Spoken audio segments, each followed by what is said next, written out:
And welcome into the Friday edition. Robby and Rexrode, 102.5 The Game, live from our Busy Bee Plumbing, Heating, and Air Conditioning Game Nashville studios. Home of the $99 yearly Beehive membership, where the buzz is always about great service. Robbie Stanley, Joe Rexrode, Ian Safar here with you on this Friday morning. Hope everybody is having a fantastic start to their day today, this morning. If you are, it's probably not as good as mine. Joe Rexrode, how are we doing? What's going on? Yeah, don't bother asking me how I'm doing or Ian how he's doing. Just take your shirt off and run around the studio and, break some stuff. I mean, come on. The Green Bay Packers are winning the Super Bowl. The Super Bowl is coming to Green Bay this year, ladies and gentlemen. Micah Parsons, a Green Bay Packer. I still can't believe Jerry Jones is stupid enough to do it, but he is. It's incredible. I did, the first thing I thought of was you as we started trading holy bleep texts, like the whole sports world. And then you're like, Jerry Jones, what is wrong with you? And then you're like, Dallas sports fans. It's a tough one. Luka and Micah shipped out of there. Yep. In the last few months. My God. I'll be honest with you. I mean, I was caught up in such euphoria that didn't even register to me when the trade first went down. And then I saw, I think it was Cameron Wolf, friend of the show, throw that out there. And I was like, oh, yeah, they did trade Luka Doncic earlier this year, didn't they? So in the span of a few months, they've traded Luka and Micah Parsons. Go back like a year ago and tell Dallas sports fans that. What else maybe the Stars can trade half their team too. I saw the Stars tweeted out yesterday. Who are they getting rid of? Don't worry. Miko Rantanen's still a Dallas Star. Miko will not follow Luka and Micah. He ain't going nowhere. And then everybody started responding to him like, well, what about Jason Robertson? Did you trade him? It's like, geez. All right. My goodness. Don't worry. Matt Duchene's not going anywhere. Not going anywhere. I'm wearing a Michigan Panther shirt. I guess I'm on a run of Michigan sports teams, but I'm wearing this because they won the USFL championship in 1983. They will continue to be the last Detroit-based professional football team to win a championship for many. That was going to be true anyway, but I like how this is hammered home for various teams, including the Lions. Like, yeah, you're screwed, man. You're porked. Well, I think, obviously, I'm very excited. I mean, I still can't believe they traded Micah Parsons. It's crazy to me that they've traded Micah Parsons, who, again, as we talked about through this entire process, Joe, when you look at some of the numbers, he's basically comparable to, I don't know, Reggie White. That's about it. Reggie White and Lawrence Taylor, some of the numbers that he's put up, and it's like, wow, Jerry Jones traded that, huh? Interesting stuff. And, the contract, everybody's going to get caught up in the $47 million per year, which is a big number. What's it, $120 million fully guaranteed? It's guaranteed at signing. Yeah. And then 136 something. That's a big number. But you tell me Dallas couldn't make it $120 million fully guaranteed at signing work? It's crazy to me that they allowed it to get to this point. It's, I'm trying to imagine Dallas sports talk today. Oh boy. Because I did not watch the whole Jerry Jones presser, but I saw enough. It's actually almost sad now. Yeah. I mean, I'm like, does he believe the stuff he's saying? They're going to be better for this? Do people understand how unlikely it is that Micah Parsons, when he was drafted, would become the player he is? Yeah. How hard it is to find a player like that? How rare, how exceptional a player he is? You're getting 2 first-round picks from a team that, as you joked yesterday, but maybe you're not wrong at all. Oh, I'm not joking. But even if it's not 32 that they're picking, they're not picking high with those picks. They're not getting high picks. The Packers were going to be good anyway. Yeah. It's a complete disaster. It's a complete disaster on their part. And, hey, good for the Packers, man. I mean, you were joking before the show, Jerry Jones. Ring of honor. Yeah, put him in the Packers ring of honor. Hey, you got to make Vince Lombardi's letters a little smaller. We need Jerry Jones really big up there. There's a street up there that hadn't been named yet that they could sense, they could name Jerry Jones today. Maybe over there by the Shoney's. Bart Starr, Brett Favre, Jerry Jones. It's just unbelievable. Just call Aaron Rodgers, be like, "Hey, we're gonna have to delay the street after you for a while, man. Yeah. We got to put Jerry in there." Yeah. Maybe you can be like the cul-de-sac of the Jerry Yeah. Street, maybe something like that. How about that?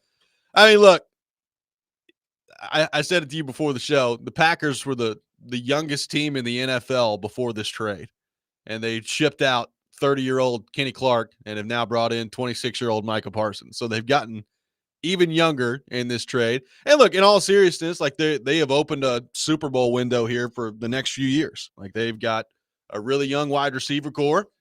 And what this is going to do, which I think was the case anyway, but now it's just magnified. Now there's an absolute ton of pressure on Jordan Love. Like Jordan Love has to play really well. And Matt LaFleur and Gutekunst, I don't think have a contract next year. So that could change at any point along the way here, and I think it probably will. But like it's a very much.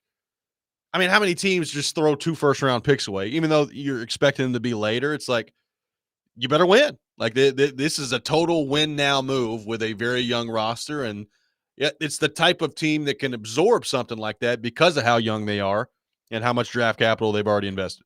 I mean, to me, again, it's an absolute no-brainer. It is so hard to find a player like this. Yeah. You can draft picks are valuable, but like players like this don't get moved. Situations like this don't get botched. Like they really don't. This is an all-timer. I mean, it's funny through all this. Obviously, I felt the same way. Everybody's like, "Well, they're not trading him." Of course not. I never believed they were. Some people were violently, screaming at people who even suggested it. Apparently, Michael Irvin was on NFL Live about 30 seconds before this happened yesterday. It was like, "They're not trading Micah Parsons. It's not going to happen." And then, boom, they got traded.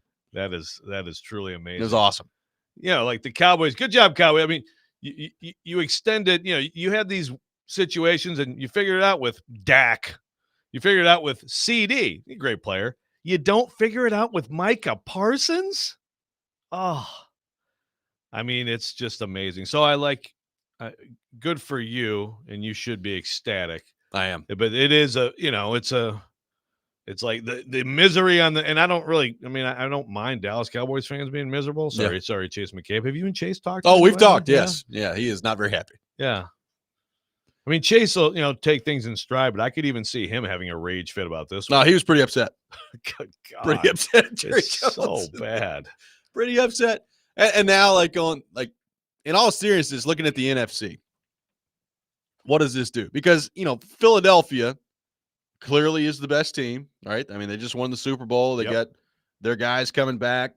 And what they did in the playoffs last year, I mean, they were dominant. I know the Rams almost got them, but go back and look at the line of scrimmage. Like Jalen Carter is an absolute freak, and he's a problem to deal with out there. And they've got a really good offensive line, and there's just no weakness. We don't have to sit here and talk about the Eagles. Like everybody knows, there's no weakness that they've got. And I don't know that this is exactly the same. Like, I don't know that I look at Green Bay and say there's no weakness. But I mean, if you're gonna compete with Philadelphia and you're gonna try to put yourself in an NFC that's pretty wide open, right? Like Philadelphia is really good. Everybody thinks Washington's going to be good. We'll see what they do in year 2. The Rams, is Matthew Stafford's back going to hold up the whole year? Detroit, how do they absorb the loss of the 2 coordinators? Minnesota, is J.J. McCarthy worth the crap? Is he any good? So it's pretty wide open. This is the type of move you make to elevate yourself. And now, I mean, you're looking at the offense for Jordan Love. If he stays healthy, you've got Josh Jacobs. You've got a really good offensive line. You just took Matthew Golden in the first round. To me, this puts them in that conversation with Philadelphia in the NFC. I think if you were trying to pick a top 3, it'd probably be Philadelphia, the Packers, and then whatever combination of Detroit and Washington you want to go with. Yeah, I don't think that's the thing. I don't think that there's I think it's a tier of 2 teams now. That's how I look at the NFC. And I did. Before this, I think Philadelphia was a clear favorite. Like you said, I mean, they're loaded. They won it all. And I'd still keep them as the favorite. We also know it's very hard to repeat. And then after them, I think that tier, I had the Packers in the next tier with, I thought the Packers were going to win NFC North anyway. But that's fine. Packers, Lions, Rams for sure, and Commanders. I think that'd be the 4 teams. Now it's Eagles, Packers. Yeah. That's the tier. I mean, it's just going to be fascinating. You never know how things are going to work out. But I just. Well, and by the way, you talk about some theater. He's unstoppable. Micah Parsons, obviously, they'll be on national TV against Detroit next week, so everybody's going to be watching that. Week 4, Packers, Cowboys in Dallas, Sunday Night Football. Oh, baby. I know NBC is sitting there like, well, this couldn't have worked out better. Awesome. Right. Micah Parsons coming back to Dallas pretty early in the year. Chris Collinsworth going to slide so hard in his chair, he's going to like fall out of the booth, man. That's amazing. My goodness. Like that could be like a protest Jerry Jones night on national TV, seriously, especially if the Packers just go in there and whoo, baby. It's truly amazing. We got some interesting thoughts on this from the Titans perspective, which I did see a fair amount of that too. And if you're a fan base who knows about bad trades, well, you know about bad trades. There is that. So we'll take your thoughts on the Micah Parsons deal from Dallas to Green Bay. A lot of your thoughts on could the Titans have pulled something like this off? We'll get into all that. Coming up, so we do have a fantasy football spot to give away this hour. We will do that. We have 2 spots to give away today. Our final 2 spots in the Robby and Rexrode Fantasy Football League. We will give away one later this hour. We will give away another in the 8 o'clock hour when Paul Kuharsky is here. So make sure you're tuned in throughout the show today for all of that. All that coming up. This is Robby and Rexrode, 102.5 The Game.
Michael Parsons, hey, look, you can report all you want. There's no way they're allowing Michael Parsons to go anywhere. All of it, all of this is part of the negotiations. And as I talked to Jerry the other day on my podcast, and he was talking about it the other day when he tried to make that offer, he said somebody told him to shove it up his rear and all of that. I honestly, it blew my mind. It blew my mind that any kind of conversation like that would be going on in a situation like this. Michael Parsons, I want him to take control of this thing and say, I don't care about you two and whatever y'all got going. Get your butts in a room and get my money on that paper. That's what you need to be doing. So I'm hoping that's what gets done. But I guarantee Michael Parsons not going anywhere. Jerry's not that crazy. This is all what we call just negotiation stuff.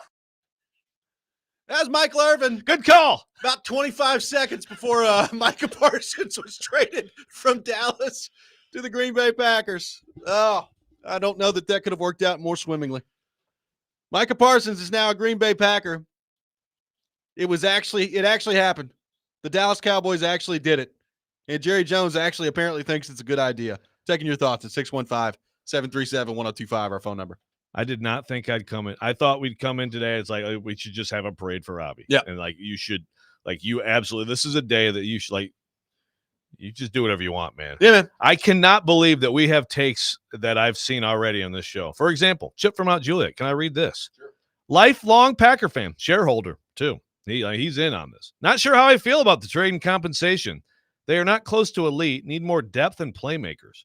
That's a lot of money to sew up on a single defensive player. Chip. I might lose my mind today if I what?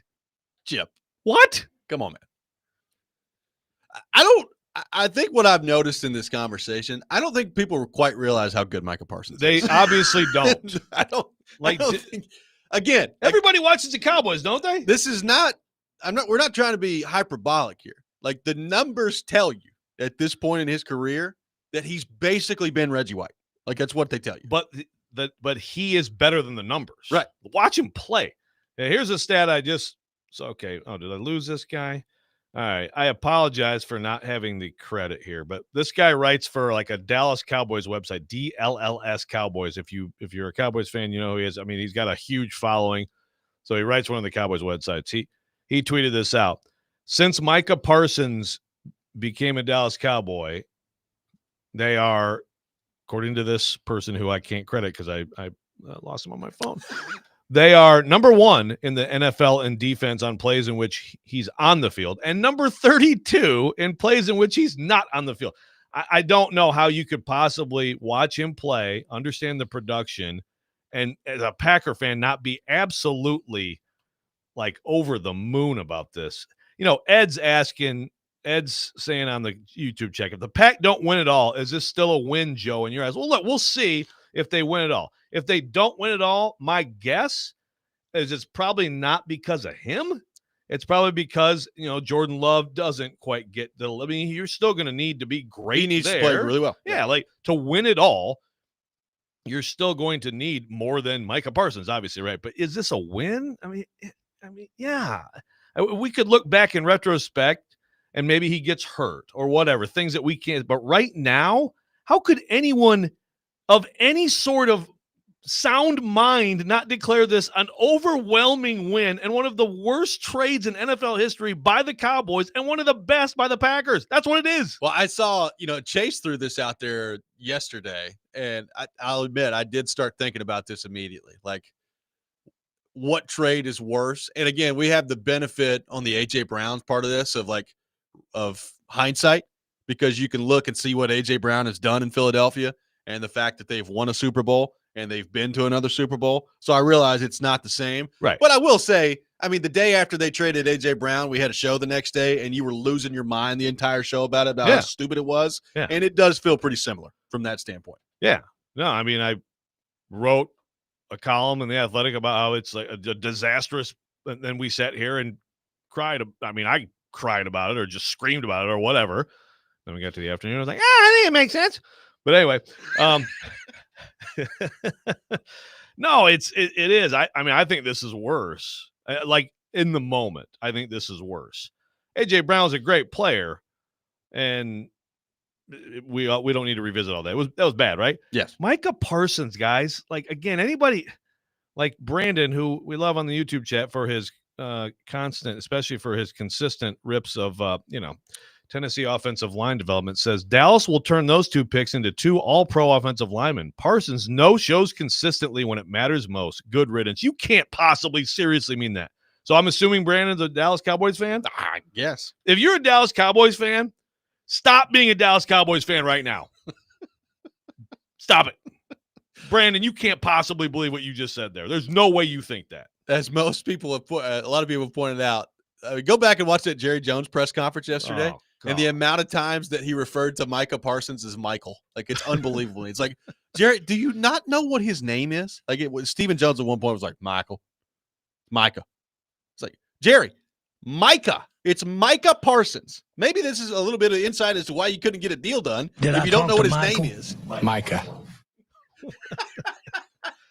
Did I talk to Michael? Micah. I mean, and this is like this is something from a TV show. Like this. I think I'm still stunned because it doesn't feel real. Like I don't know how I give you this stupid to trade it. It really is. It really is. I mean, I haven't really read that much about the reaction to this, but I mean, I did see something where and it's like you get into. I don't want to make this about Jerry Jones is like his age or whatever. I mean, he is up there, and look, I think he's been mismanaging the Cowboys for a long time. We've talked about this before. Like they evaluate players and they bring good players in. I mean, obviously, but they also had no idea Micah Parsons was going to be this good. But I mean, this is if you're a Cowboys fan and you're not convinced that like you're absolutely toast as long as this guy is running things. I mean, how you should be convinced of that now. And again, if you're Jared Goff, you're about to get mono and miss the first game. Oh, I can't quite make it, coach. I'll try to get back next week. But if you're anybody else in the NFC, how much do you hate the Cowboys? Like, what are you doing? Also, the Packers ruin their lives all the time. It's incredible. That's the other thing. It's like you traded him to a team that everybody just saw you on Netflix last week crying about after they beat you in the playoffs a couple years ago, and now you've traded him in your conference to one of your rivals that let's say you do take some people with these first round picks that work out. Well, this guy's going to be directly in your way in the next. It's not like this is a 1-year thing. Like Micah Parsons, as we pointed out through this entire process, is 26 years old. Like he's just now entering into his prime.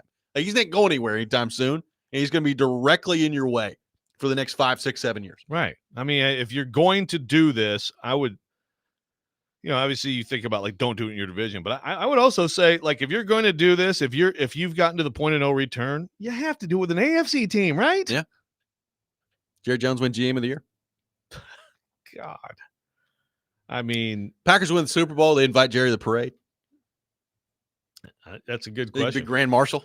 I mean, he referenced the Herschel Walker trade, which of course this is let's talk about the glory days. And the Herschel Walker trade, if anybody doesn't know, that's Herschel Walker, Cowboys, great running back. Vikings thought he was the final piece, even though looking back, it's like they weren't even that good, and they gave him like half the world for him, and it built the Cowboys dynasty of the 90s. Really. So this is not that. This is 2 low first round picks and a pretty good player. It's for like a guy who is going to be a first ballot Hall of Famer. Like again, unless he gets hurt. Yeah. He is a first ballot Hall of Famer. And I think he has a chance to be one of the greats. Yeah. Like that's what he is. Like if you don't see that, I don't know what to do for you. So could the Titans pull this off? A lot of people wondering about that on the text line. It's 2 first round picks. And a player in Kenny Clark who is a good player, right? Like it's not like he's some scrub out there. He is a good player. I wouldn't call him a superstar, but he's a good player. Could the Titans have pulled something like this off? Yeah, some people have asked that, and like, should they have? I will say, first of all, yes. Every team in this league should have been like, running around the streets singing to the heavens if they got the opportunity to let Jerry Jones be this stupid and help them this much. So, yes, all 31 other teams should have done this 100%. 100%. Micah Parsons at 26 here, you got a chance to, like, that's a building block of a great team. It's a key building block. So 100%. Could they have, should they have? Sure. I mean, I'd love to know, and maybe we'll get some reporting on this. Like, who else? Was there anybody? It kind of sounds like it was just sort of like, this was like sort of the solo conversation they had. But I mean, I think all 31 other teams would have been interested in talking to Jerry Jones about this and let him be this stupid. I mean, the one thing I would say is, I think if you're Green Bay, it's easier to do this because of where your roster is, how young it is, and the fact that you think you're going to be pretty good.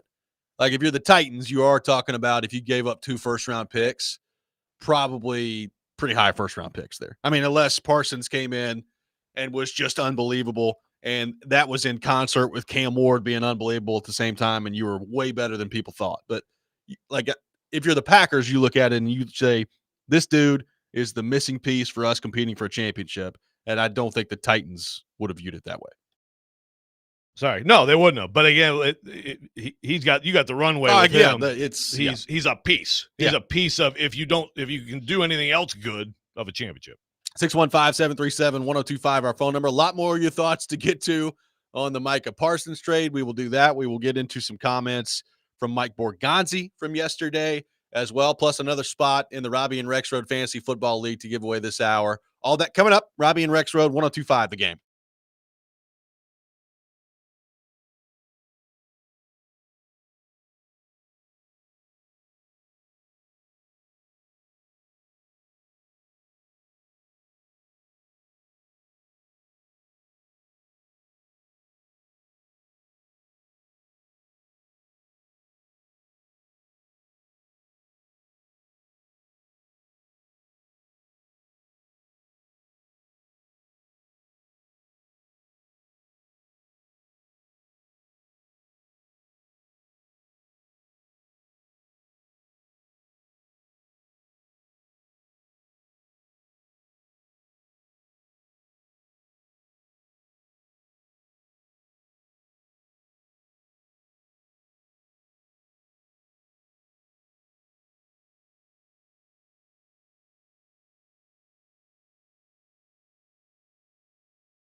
This season, catch MTSU football on Totally Hits 93.3. Tomorrow, the Blue Raiders hosting Austin Peay. Kickoff at 6 o'clock. Coverage also available on the Totally Hits Nashville app and at totallyhitsnashville.com. We will have Paul Kuharsky from paulkuharsky.com with us later in the program. He will be joining us from 8 to 9. He may show up a little bit earlier, and we will get into all things Tennessee Titans with him.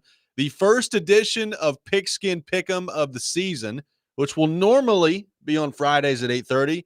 We will do that today at 7:15 before PK gets in. So we'll have Pigskin Pick'em coming up here in about 45 minutes at 7:15 with a wild weekend of college football coming up. So looking forward to that. We're taking your thoughts on the Micah Parsons trade. Before we do that, before we continue that, I have a spot in the Robby and Rexrode Fantasy Football League to give away. We have 2 spots to give away today, our final 2 spots that are available. We have a fantasy draft coming up next Wednesday night in person. We would love for you to be there in person. Not necessarily required to do it, but we would highly encourage, if you want a spot, try to be there in person coming up next Wednesday night. The trivia question, which you can answer on the text line. Do not call in. This is a text-only trivia question. You know, we talked a lot about Reggie White today. Reggie White, long career with the Philadelphia Eagles, and then got traded to the Green Bay Packers.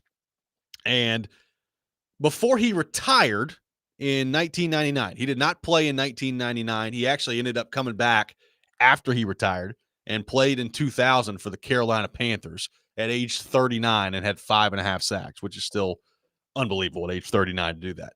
But at age 37, his last year with the Green Bay Packers, how many sacks did Reggie White have in the 98 season at age 37 in Green Bay? The first person to correctly guess the answer will win a spot in the Robby and Rexrode Fantasy Football League. Again, this is a text line competition, so text in your answer. The answer is pretty freaking mind-blowing when you think about how old he was at that point. But it goes to show you that he's one of the greatest football players who ever lived.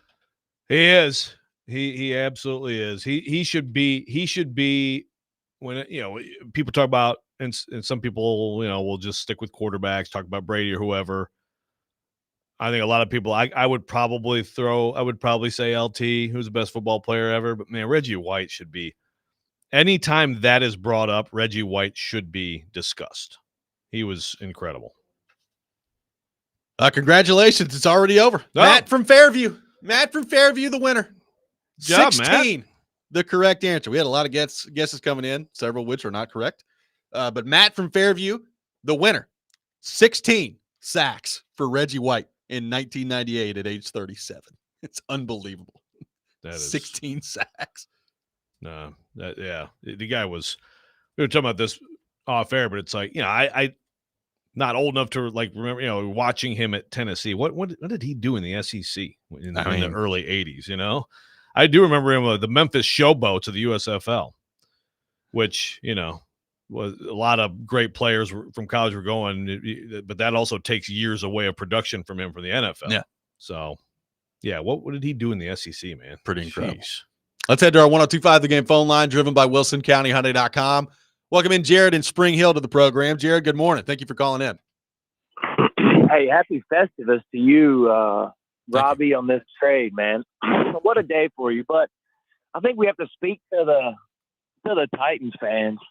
There's no way. Number one, Micah Parsons was going to come here to play for the Tennessee Titans. Number two is that the Titans would have to pay so much in the suck tax to get him here. And the Titans fans, you just need to understand that you cannot deplete everything and give up everything. We have no depth anywhere, and yet they want us to go ahead and lobby all the futures on this player. I mean, yes, it would be nice to have him, but you have to be logical about where the state of the Tennessee Titans is, and the suck tax would be absolutely outrageous. We already got a suck tax player in L'Jarius Sneed, and we're overpaying for. So, yes, it would be nice, but at the same time, you just have to be real and understand he's not going to set us over the edge. And also, too, I got a little rebuttal. Googled it, the Reggie White question. It does say sources did debunk that he did not have 16 sacks. That was 14 sacks. Jared, I'm looking at the stats on the Pro Football Reference page right now. He had 16 sacks in 1998. Okay. I don't know Anyway, what you're talking about. Yeah, I saw somebody else. Somebody else on the Anyway. text line said that too. Yeah, I'm like, I'm what- looking right what- at it. What does that 16. mean? I don't understand. oh, no, yeah. But hey, anyways, happy Labor Day weekend. Happy football weekend, fellas. And, yeah, man, happy Festivus, Robbie. Thank you. I appreciate it.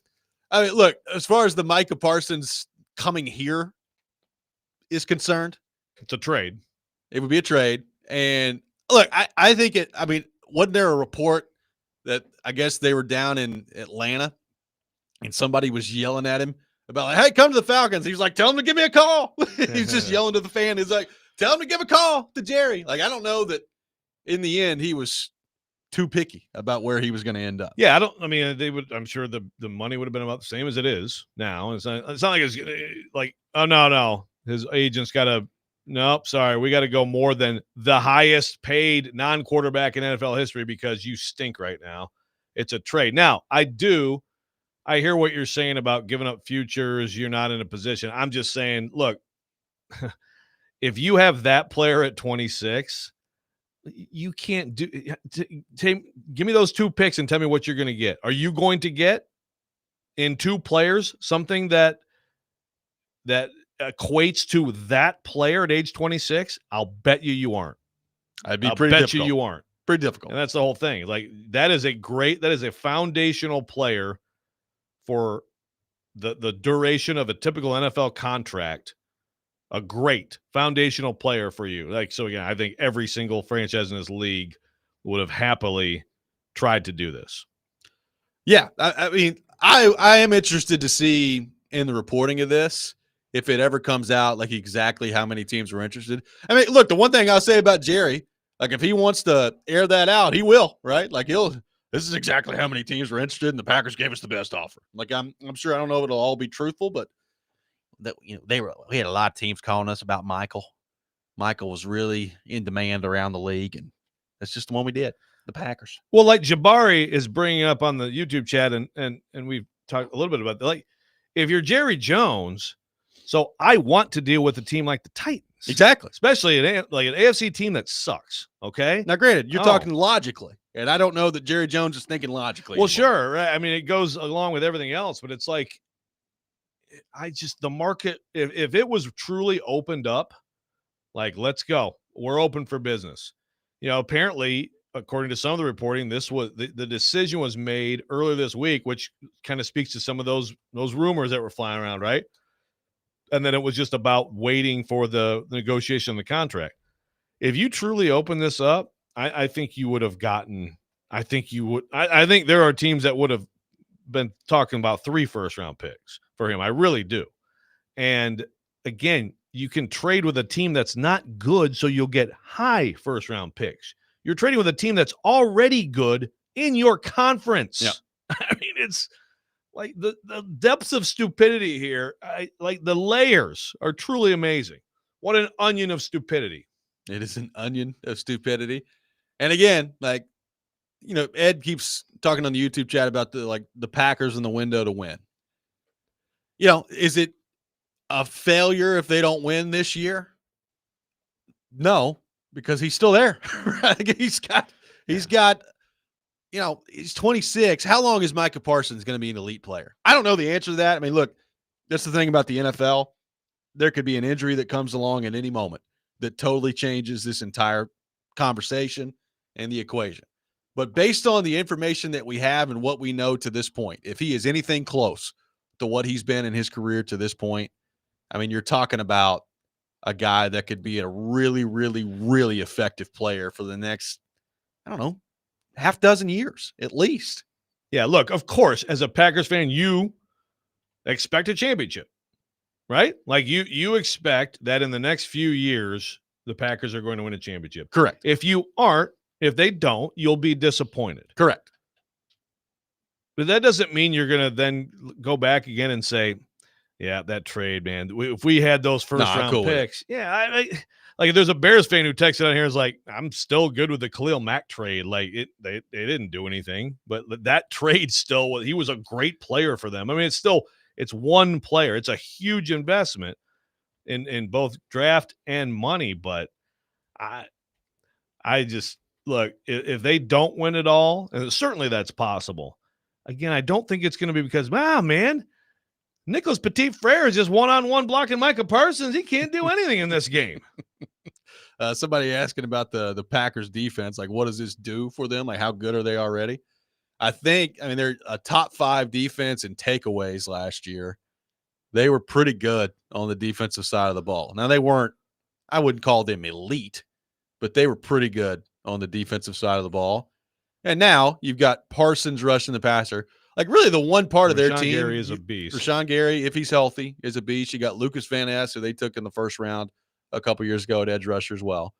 Really the one part of the Packers defense that you look at right now and you're like, I don't know, is corner. And they got some good players at corner. They had Nate Hobbs, who they signed in the offseason, who's hurt. So we'll see what that all looks like. But yeah, like they've got a chance to be pretty darn good defense. And a lot of people, we've gotten a lot of this today on the text line, is finally somebody made a trade dumber than the A.J. Brown trade. Finally. It finally happened. I mean, we've probably got 25 texts of that so far today. This is without question dumber than the A.J. Brown trade. And that was mind-blowing dumb. Yeah. I mean, that essentially got a general manager fired, along with a lot of other things. But And started that was kind of this the driving franchise force. on the fast track to where they are now. That's one thing. This GM can't get fired for this That move. is true. That is true. So He's maybe not he going would to fire too, but himself. we'll never know. Yeah. Never Sorry, know. Cowboys fans. Sorry, Chase. We will get into some comments from Mike Borgonzi coming up next on the Titans, what he had to say yesterday, looking ahead to week 1 against the Denver Broncos. All that coming up. We've got Pigskin Pick'em at 7:15, night 1 of college football, and what is an unbelievable college football weekend took place last night. We'll get into all of it. Robby and Rexrode, 102.5 The Game.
Later today on ESPN 94.9 The Fan, the Nashville Sounds taking on Charlotte at First Horizon Park. First pitch at 6:35. Coverage also available on the Game Nashville app and at thegamenashville.com. Sounds baseball on ESPN 94.9 The Fan, presented by Twin Peaks and Family Leisure. Pigskin Pick'em coming up at 7:15. A lot of people asking about the last fantasy spot. We will have one more fantasy football spot to give away coming up in the 8 o'clock hour on Robby and Rexrode. So make sure you're tuned in for that. I have a couple of different ideas that, frankly, I've not decided on yet of how we will handle that. But I have a few different ideas. Stupid human tricks. David Letterman. Well, Have someone. I'm thinking about maybe involving PK in some way. Oh, We'll see how it goes. okay. Pin the tail on the PK. Well, let's do that. Well, we'll see. We'll see how it Who goes. control PK the best? Yeah. You're in the league. That may be. Maybe how we do it. Mike Borgonzi speaking yesterday with the Tennessee Titans. I wouldn't say that there was a ton that Mike Borgonzi said that was really noteworthy in his press conference yesterday, but a couple of interesting nuggets there regarding punt returner for sure, and maybe a nugget on how they're feeling on the offensive line heading into the year. Let's start on the punt returner front. He did confirm that DK will be the punt returner in week 1, which is interesting because you look at the way they handled it in the preseason, and James Prochet got a lot of work at punt returner. They kept throwing Jaquan Jackson back there for some reason, which I think we all saw last year. That's probably not a very good idea. And DK, he got some action in the preseason at punt returner. I don't think he ever actually returned a punt in the game. He just bit strange. Either fair caught it or the punt was out of bounds or whatever. So we haven't seen him return a punt in a preseason game to this point, but looks like he's going to have the job at least for week 1. What do you make of that and the Titans going about it that way with week 1 with Chimere DK? Yeah, I'd probably feel a little bit of tension as a Titans fan when he's back to receive a punt in the first game of his rookie year, a mile above sea level in that stadium. I'm sorry for having visions of Kyle Phillips, but for anybody who remembers Kyle Phillips' rookie preseason, he had, I believe, a couple awesome returns. And it was oh, okay. Now, well, first of all, he was also cooking people in practice. So when you first see the guy, you're like, is that is he one of the team managers or, and then you're watching him do all this stuff. And then, in real NFL games, we know what happened. It is a different deal. Yeah. So I'd be tense, and I'd probably be, if I'm the Titans, be like, DK, just fair catching is fine. If you have a line drive, I'm with you, but good Lord, they've got to get past that at some point. At some point, it's been yes. such a problem for them for a long time of just having nobody that can affect the game back there. I'm just talking about the first game. I know. I'm Yeah. with you. But I even look at him, and there was this clip going around yesterday of a return that he had against Tennessee last year in the Florida-Tennessee game. And it was a nice punt return where he ducked out of a few tackles and got a pretty good gain. Everybody talks about his speed, and speed is important.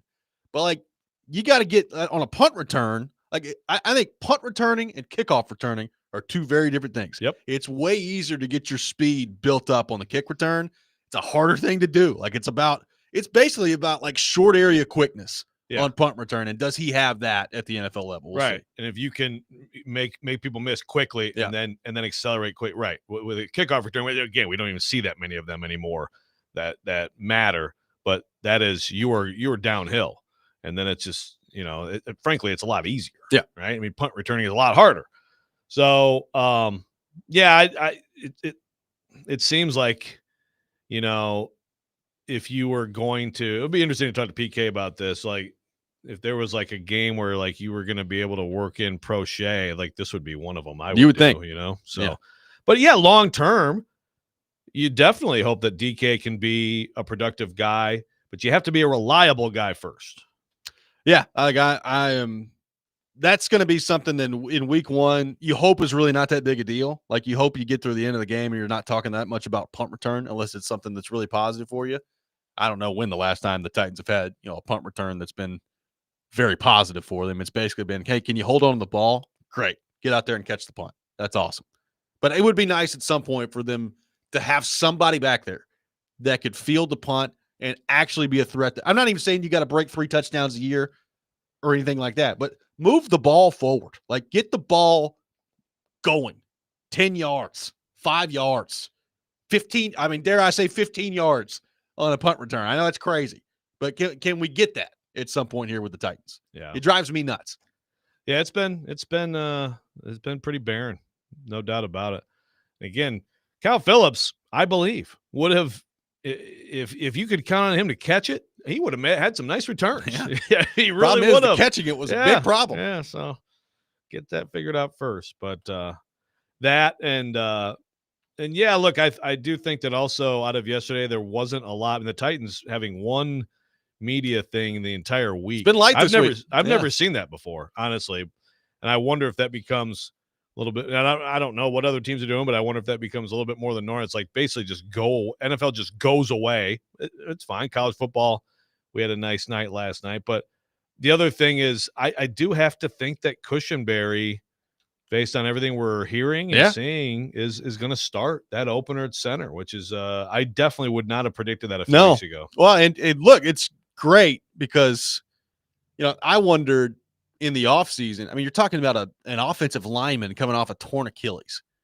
And what did he play, 8 games last year? I looked at that and I was like, is he going to be back by like October? Yeah. Like what's that going to look like? So if he's already ready to go and is full strength in week 1, I mean, to me, that's a huge development because, like, we've talked so much over the last few years about continuity on the offensive line and how important that is. And I'm legitimately, I don't know if excited is the right word, but I am optimistic about what we saw from the offensive line in the preseason. And if they could have their starting center available from the jump, to me, that's a big deal. Yeah, and I have to think it's like without question, easily clearing all. I mean, it has to be all benchmarks that you need to be able to play on the field. I know he's talked about game shape. I mean, all that stuff matters. And especially you think about an Achilles, like it's like to me, if there's any question about any part of your physical, all your attributes going into a game coming off an Achilles, I'd wait. I heard Trevor Maddich on DVD saying basically like I wouldn't mess with this. Like you should have more time to ramp up. But this is Achilles, just like it used to be with knees. I think Achilles now we have to get used to different timelines, even with big people. Apparently so. So because I can't believe that they're taking any sort of risk whatsoever if they're going to start him in this game. No, I wouldn't think so. And look, somebody points out on YouTube, it is his former team that he's playing against. So I'm sure that's, maybe part of it. But like from the Titans perspective, I'd be like, yeah, it's great it's your former team. We need you for the other 16 games as well. From the Titans perspective, that's why I would be even more skeptical about doing it. Right. And so if this is going to happen, I just have to believe there's 100% comfort from all the people who matter who are looking at him. And that's pretty amazing. 615-737-1025, our phone number. Paul Kuharsky will be with us later in the program. We got a lot of things on the Titans front to get into with him. So looking forward to that later in the show. Week 1 of college football began last night. It is an awesome weekend of college football that continues tonight. And then a big day, obviously, tomorrow. We're going to take a look at the big games and how it could impact even this early in the season, what the college football playoff picture is going to look like at the end of the year. We'll take your thoughts on all that. We got Pigskin Pick'em coming up at 7:15. This is Robby and Rexrode, 102.5 The Game.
Hour number 2, Robby and Rexrode, 102.5 The Game. Robby Stanley, Joe Rexrode, Ian Safar here with you on this Friday morning, live from our Busy Bee Plumbing, Heating, and Air Conditioning Game Nashville studios, home of the $99 yearly Beehive membership, where the buzz is always about great service. Vanderbilt football beginning their season tomorrow at home against Charleston Southern. You can catch all the action on 102.5 The Game. Pre-game show at 4:30, kickoff at 6 o'clock. Coverage also available on the Game Nashville app and at thegamenashville.com. Vanderbilt football is presented by Gary Force Acura and Smoky Mountain Tops. We will get into some Vanderbilt football and Pigskin Pick'em coming up here in just a few minutes at 7:15. Joe, week 1 of college football began last night. Some very intriguing games on opening night. We got more tonight.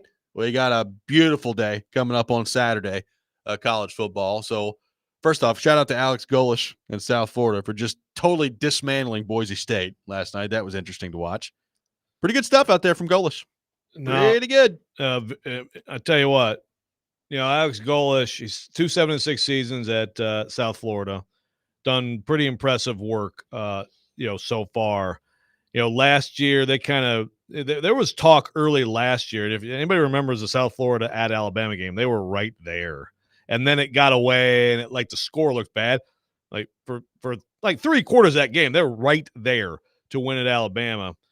Alex Golish is, and of course Tennessee fans know well. I mean, I think Tennessee has missed him, and I think he's going to potentially be a power forward, maybe an SEC coach at some point. But he's got a team now. Boise State, lost a great player, a great player in Ashton Genty, and their quarterback. I think you saw yesterday. Boy, he looked bad. Was life so much better when he had Ashton Genty? I think you see that too, but also.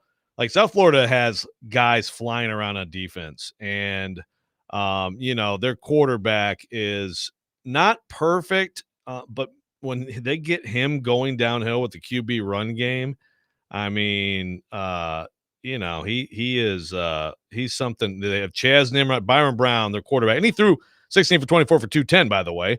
He also ran 43 yards and 2 touchdowns. That is a team with an absolute chance at the Group of 5 playoff bid. Now, they also, next 2 games, at Florida, at Miami. Yep. And they brought this up on the broadcast last night, and it's a very important point. They're going to lose those games. If they win one, you can just about put them in. But they're probably going to lose them. They're competitive in those games. That's a team that you look at that scheduling. That is what should be rewarded by the committee. So, something to keep in mind. Tough opening game for Boise. Go sure cross country in the heat at 5:30 in Florida in that kind of humidity. I think you could see towards the end it was starting to it kind of affected them. Yeah, I might be mad at my AD if I was coaching the team at this point. I think I might be as well. So there's some huge games coming up this weekend. Everybody's going to focus in on Texas and Ohio State, and I get it. Having said that, when I look at ranking the most important games this weekend, it's not my most important because I think the winner or loser of Texas, Ohio State, probably going to be fine moving forward here. I think LSU Clemson is massive. I think it is a massive game for Brian Kelly. They have really struggled in season openers.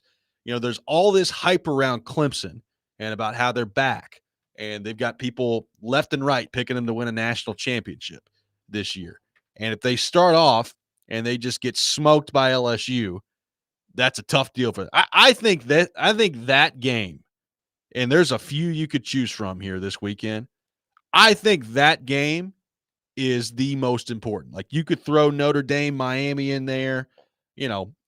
Alabama, Florida State is intriguing because I have no idea what Florida State is going to be. But I think the game of the weekend in terms of college football playoff importance is LSU and Clemson. I think it's massive. I totally agree with you.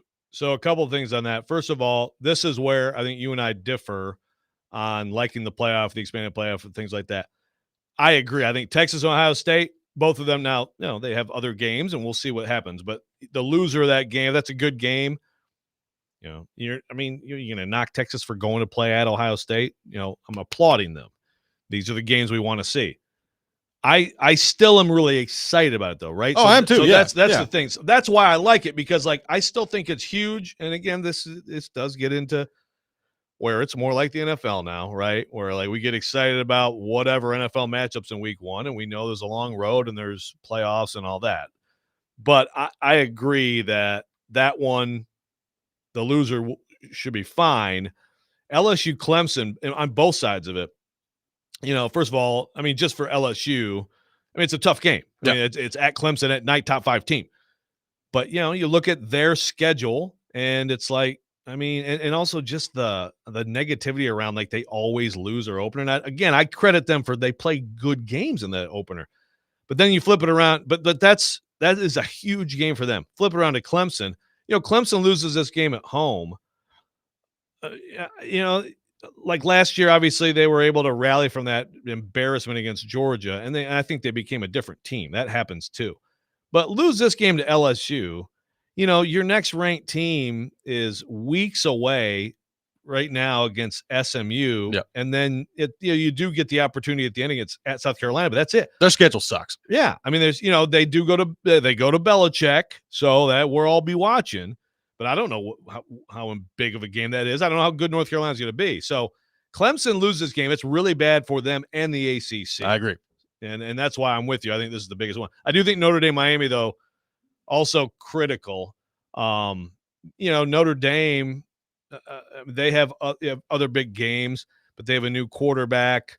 And you win that game, and it's almost like you can put them on cruise control. Now, it's funny because last year we thought the same thing with the Texas A&M win, and then we thought they were toast with the Northern Illinois loss, and they ended up playing for the whole thing. Yeah. Well, a sneaky big one is South Carolina, Virginia Tech, just because, I mean, South Carolina this year has LSU, Oklahoma, Alabama, Ole Miss, Texas A&M, Clemson. Like, they've got some massive games this year. So you can't afford to drop one to an okay Virginia Tech team, right? Like, I don't think they will. I don't think they're going to lose that game. But like, it's a I mean, it's Beamer going back to where Beamer ball was made famous at Virginia Tech. So we'll see what that looks like there. But like, to me, that's a pretty massive game. And again, I keep coming back to Alabama, Florida State. Florida State was so awful last year, and they were just from the jump terrible. And then they went out and did what apparently they're going to do, Joe, which is just transfer portal left and right and bring in basically an entire new team. Like, they got like 3 guys there that used to be in the Tennessee program. Score White's going to be starting for them. I have no idea. I mean, their quarterback's running their mouth about Alabama and has been for the last 3 months. I have no idea what that's going to look like this year in Florida State. Like, is it possible that they're actually good? Yeah, they are when you look at this sport, like, they are the program that's like, okay, all portal, here it is. Again, 2 years ago, looked pretty good. Last year, horrible. Yeah, and I do think that he's in trouble if they don't at least get to like an 8-9 win season this year. To your point on South Carolina, nothing, and this is what's different. And I totally understand people who miss it, where it's like in the first week, you could be toast. It used to be the regular season was so much. If you want to win a national championship, like every single game was hypercritical. I will say that, like, if South Carolina somehow finds a way to lose to Virginia Tech, I'm just about saying, well, bye. Yeah, they're in big trouble. Like, it'd be hard for me to imagine with the rest of that schedule them being anywhere near it, and that would make them have a chance to be the biggest disappointment in the country. Well, if they lose to Virginia Tech and they still found themselves either in or in contention for the college football playoff later in the year, it would mean a very good year for them. Like, they would be like, how did they respond from that? Like, and that happens. Lose that opener, Virginia Tech. I mean, that would mean that you probably rolled off a streak and beat several of LSU, Oklahoma, Alabama, Ole Miss, Texas A&M, Clemson. Right. And so that probably means that you got a lot better, which again is very possible. But the initial reaction is pure misery for that family. Like, it's like, oh my God, season's over. And you don't get too many seasons over after the first week anymore. So they got a chance. Tennessee, Syracuse did not register on your most important games of the weekend. College football playoff picture. Well, I just probably not. I have questions about Tennessee, being there at the end, but they could be. So you better win this one. Yeah, I look at South Carolina as a more viable. Sorry, I know how you feel about their coach. I just think I look at them as a more viable candidate to be a playoff team than Tennessee right now.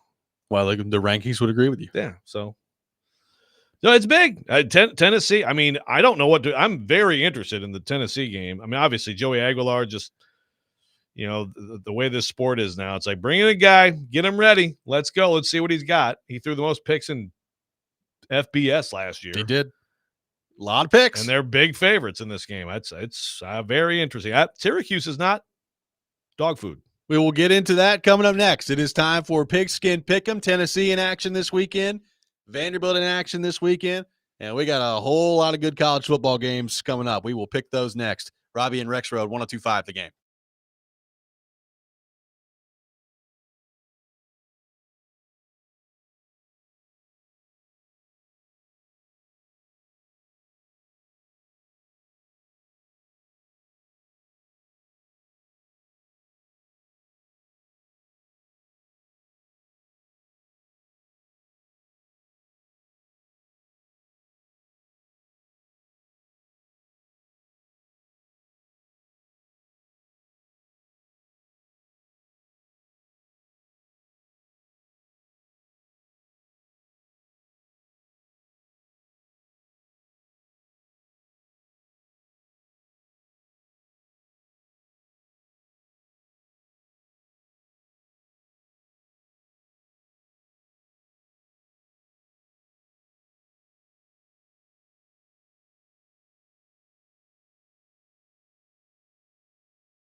Now, it's time for Pigskin Pick'em with Robby and Rexrode on ESPN 102.5 The Game and the Game Nashville app.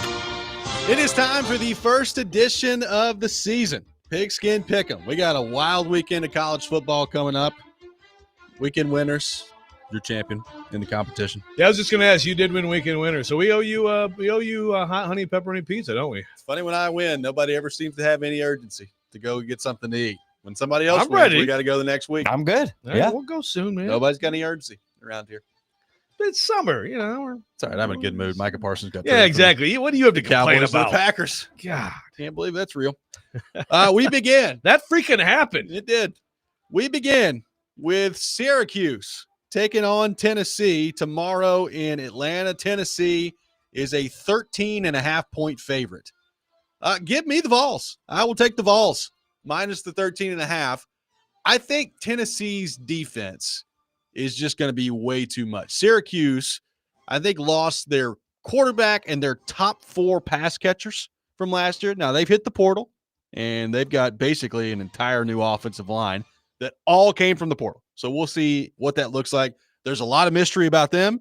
Frankly, there's a lot of mystery about Tennessee. One thing there's not a mystery about with Tennessee is their defense. It's really good, and I think that's going to be a lot for Syracuse, so I will take the Vols minus the 13.5. Ian, Vols favored by 13.5 tomorrow. I will also take the Vols, and let's just go ahead and get it out of the way with the old guarantee here. The lock. Ian is locking down, and the computer is If I not cannot- cooperating if I with him cannot at all. Get this to work. Ian, boys. Guarantee. There we go. Well done. Look at you. Ian is multitask. locking down So first I will- pick of the year. I love it. Let's do it. I First pick. love it. Might as well, right? Joe Rexrode, Tennessee favored by 13.5. Well, I'm going Syracuse. I'm going with the other orange. And you know what? Can't call him GB Joe. Yeah, I know. I'm a Tennessee hater this week. Yeah. My God. But someone You tell trying to Kuharsky. overcompensate for Hendon Hooker? I guess so, because Kuharsky coming in. Oh, Hendon Hooker. He was a 7th-round pick, and you thought he was the first overall pick. I'm going with Syracuse because, and I hate the 13.5. I really need it to be 14.5. But I think the Vols are going to win by about 10 points. And I think it's going to be like a 23-13 game. And maybe I'm giving Syracuse too much credit there, but I think Tennessee's offensive drudgery is almost guaranteed early in the season. You hope it gets better. I think this is going to be just a mucked up game. And so I just think that line is big for the overall scoring that we're going to see. Charleston Southern and Vanderbilt. I was asking you before the show. I don't know if this is a record or not. I think it's got to be close. Vanderbilt, a 38.5-point favorite. How many times in Vanderbilt football history have they been a 38.5-point favorite? I have no idea what the answer to that is, but it's got to be few and far between. Vandy fans who closely watch lines, let us know. I can't imagine there'd be many instances of this. Vanderbilt, 38.5 points. Ian Safar, who do we got between Charleston Southern and Vanderbilt? Man, that is a lot. It is a lot. I mean, Vandy has to win by 40 points. All right, give me Vandy. I'll take them to win 39. They'll win 40-1. Well, the over-under in this game is 48.5, which tells 41 me, to 2. Give tells them a me safety. 40. Vegas doesn't think that Charleston Southern's going to score. Man, they're 40. They have to win like 45-3 or Yeah. something like that, huh? Yeah. Golly. That's what the line is. I don't know. It's a big line. That is a big line. I'll go Vandy. Going Whatever. Yep. Joe Rexrode, Vanderbilt, a 38.5-point favorite. Yeah, I'm definitely going Charleston Southern. I'm hating on the local teams. They're both going to win, but I think Vandy will win. It'll be something like 38-7, something like that. Vanderbilt minus the 38.5. You got the new parts of the stadium open. They're expecting a big crowd. They're going to put on a show. Put on a show for the crowd out there. Southern was 1-11. Charleston Southern last year. is absolute cheeks. Give me Vanderbilt minus the 38.5 in this game. I feel good about it. Texas and Ohio State in what is going to be billed as the game of the year, opening up college football tomorrow. Ohio State is a 1.5-point favorite in this, so essentially a pick 'em. Joe Rexrode, who we got? Ohio State favored by 1.5. Yeah, I'm gonna go with the Longhorns on the road. I think that they have just a lot of really good players on both sides of the ball. I think they're probably the most complete team. I'm not convinced that Arch Manning's going to come out and just go for 350 and 3 touches with 80 yards rushing and a touch every game like some people do. But I still trust him more than Julian Sand. And so as much as I hesitate with a road game like this, the environment they're going to be playing in, give me the Longhorns. Going with Texas. I will also go Texas. I think it's going to be a great game. I think Arch Manning is going to play well. And I think the Arch Manning hype from the jump, Joe, is just going to get out of control. They're going to go on the road, and they're going to beat Ohio State in a thriller tomorrow. Ian Safar, who we got? Ohio State and Texas in a big one in Ohio tomorrow. Yeah, I'll take Ohio State at home. 1.5. Ohio State. All they need is a field goal. Minus the 1.5 tomorrow as the reigning national champions begin their defense. A huge one that we talked about in the last segment. LSU taking on Clemson, a battle of the Tigers. A battle of Death Valley.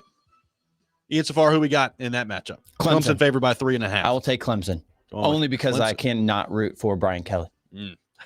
Although I don't really love Dabo either. But it's a home game for Clemson. We'll go with it. Clemson lock. I am locking down on Dabo, the Clemson Tigers. I'm kind of worried about Dabo. I think one day he's going to hurt himself seriously running down that hill as fast as he runs in Clemson. But it ain't going to be today. Clemson will win by 2 touchdowns in this matchup. I picked LSU to go 7-5 before the year, Joe, so I'm sticking with it. Clemson minus 3.5. Joe Rexrode, who we got in this matchup? Well, I was considering this as my lock too. Well, I'm not going to do it. We can't start out the same week with matching locks. But yeah, I got to go Clemson. I think I think their defense, their defensive line. Klubnik, I think Nussmeier's probably a little bit better quarterback than Klubnik. LSU might have a little bit better offense, but Clemson has a great defense, potentially. A great defensive line, which is the number 2 thing you need after a quarterback to win it all in college football. So I like Clemson a lot in this game. We move to the individual portion of the program. We got 2 individual picks apiece. Rexrode, kick us off with your first individual selection. Okay. Virginia Tech, South Carolina. Call me crazy and call me because, look, for people who don't know, really, I am a Virginia Tech fan. I think they're going to cover with 7.5 points. So give me Virginia Tech. I think South Carolina wins a close game, a closer game than is expected, and Little Beamer will beat Daddy Beamer's program. But the half matters to me, so give me Virginia Tech. Going Virginia Tech plus the 7.5 against South Carolina. Give me Baylor plus 2.5 against Auburn tonight, and give me Baylor to win outright. And what's going to get loud real quick for Hugh Freeze down there in Auburn, I will go Baylor plus the 2.5 at home against Auburn. Ian, your first individual selection. I will go Oppo on Joe on this one. Give me South Carolina minus the 7.5. Going South Carolina minus 7.5 against Virginia Tech. Ian, kick us off with your second individual selection. I'm going to do this before the season is over. Nashville SC win over Atlanta. Well, this is football, man. Am I allowed to do that? Yeah, this is pigskin pick'em, baby. Only do football? You can only do football. This is pigskin. There's no pigskin in soccer. Technically. It's soccer, That's not football. Technically, it is. I don't think that. Okay. I will adjust. That's fine. I didn't ask. We can change our rules for you. I just went for it. I didn't ask. So I will have to adjust on the fly. That's fine. We will come back to Ian. Rexrode, your final. Look at Ian. Like Kuharsky would be so proud of him. He's trying to sneak in the other football. I like it. That's good stuff. All right. I have to make this my lock, and I feel pretty good about this being my lock. Okay. Notre Dame at Miami. CJ Carr, it's his time to start for the Fighting Irish. It'll be a very good team. Miami at home, and Carson Beck, guys, he was disappointing last year. He was also hurt last year. Miami's getting 2.5 at home against Notre Dame. Give me Miami. Give me the U. Make it my lock. They're going to win this by 10 points. Wow. Double digits. Miami plus the 2.5 against Notre Dame. Locking down against the Irish. I love it. Give me Oregon minus 27.5 against Montana State. Now, I realize Montana State has been a very good FCS program. Oregon is a top 10 team. Oregon is going to win this game by 45 points. Oregon minus the 27.5 against Montana State. Ian Safar, your final individual selection. Okay, well, I'll go with the Monday game. Give me TCU minus the 3.5 to beat Bill Belichick in his opening game. I thought about that. Yes. I really considered that one. TCU minus 3.5 against North Carolina. We'll see how many phrases are used in the broadcast that are trademarked by Belichick and company at that point. But I'd imagine a lot of eyeballs going to be on that one, Joe, Monday night. By the way, there was one of the phrases that they had that was, I forget what it was, but I was like, dude, are you serious? I will get to it before the show's Okay. over. All right. I mean, there's weird stuff. There's a lot to choose from, apparently. I think they tried 17. So that's a lot. They deserve to lose. That is a lot. 615-737-1025. Our phone number. Paul Kuharsky from paulkuharsky.com will be with us a little bit later in the program. We got a few things to get into. Vanderbilt is selling a lot of tickets for the Charleston Southern game. We'll get into that. Paul Kuharsky will be here at some point. We'll get into the Tennessee Titans with him. Paul Kuharsky's here right now, so we will get into that with him coming up next. Robby and Rexrode, 1025 The Game.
Welcome back in, Robby and Rexrode, 102.5 The Game. Robbie Stanley alongside Joe Rexrode, Ian Safar here with you on this Friday morning.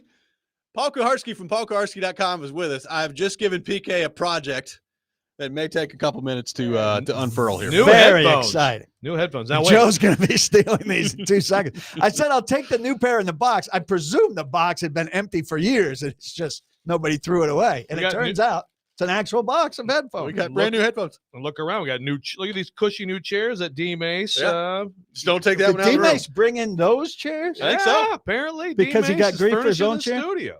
I mean, listen, I'm sure this has been covered by every show here. For D-Mace to write in scribble and correct himself on here is one of the most embarrassing things I've ever seen in a radio station. Calling you out, D Mace. I'm not calling you out because I love these chairs. These chairs are amazing.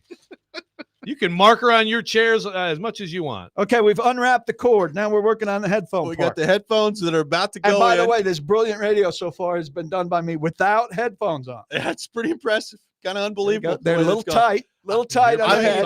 I would also like to inform the We're people. in. The volume is, oh my God, we have takeoff, liftoff. Wow, look at there. Kuharsky's getting it done. The package is now gone. And I Sound think effects today, included. sound effects are included. I think Ambient today sound. we also set a record, Ian, for how quickly PK got yelled at by Rexrode coming in the studio. It took about 7 seconds. And excessively, too. Yeah. Well, I mean, he Just said went nuts. the Cowboys players are pretty good. Pretty good on both sides. I think it's all right. Pretty good on Give both me somebody sides. What's screaming that? at him. What's that famous? Yeah, pretty good on both sides. Like Charlottesville. Oh, good God. Don't start this stuff. Oh, boy. Yeah, it's not pretty good on both sides. Dallas is made one of the worst trades of all time. Why can't we agree on this? It's bad in giving up the player. If you're resigned to giving up the player, I don't think the return is bad. They get an all Pro Bowl caliber guy, and they wind up with 2 firsts in 2 years, which positions them to go get something. I understand the draft picks are not a guarantee. They're low, too. But They're going to be low. Yeah, but I think it's pretty costly for the Packers to have given this up, a franchise that's not anxious to give up. It's a very un-Packers-like move. First round pick. So maybe that's why I feel like, wow, they got the Packers to do this. That's pretty remarkable. I feel like, wow, the Packers won the Jerry Jones lottery. The other 30 teams wish they could have won the Jerry Jones lottery, but the Packers won it. Congratulations, Green Bay Packers. Also, I think from a Dallas perspective, whether you like it or not, this is a long-range move. And for Dallas to take a slower path on anything is a stunner. No, well, I'm stunned by that, especially at Jerry Jones's age. I imagine. Right, Jerry Jones may be dead by the time we see the fruits of this trade on their side. Or certainly he'll know fewer and fewer names on his Well, he doesn't know Micah Parsons' team, name right now. Kept calling him Michael yesterday. Michael Parsons. Mikey Parsons. Michael? Like, who's Michael? I mean, I'm sure Dak Prescott's really excited today. CD Lamb, they're fired up today. I mean, this is a good time for Cowboys fans who are not from Dallas, which is most Cowboys fans, to change it up. Yeah. No, you Just should throw a stop dart. you should stop being a Cowboys fan. Brittany on the text line says, as a Cowboys fan who is now just cheering the cheerleaders, this trade is trash.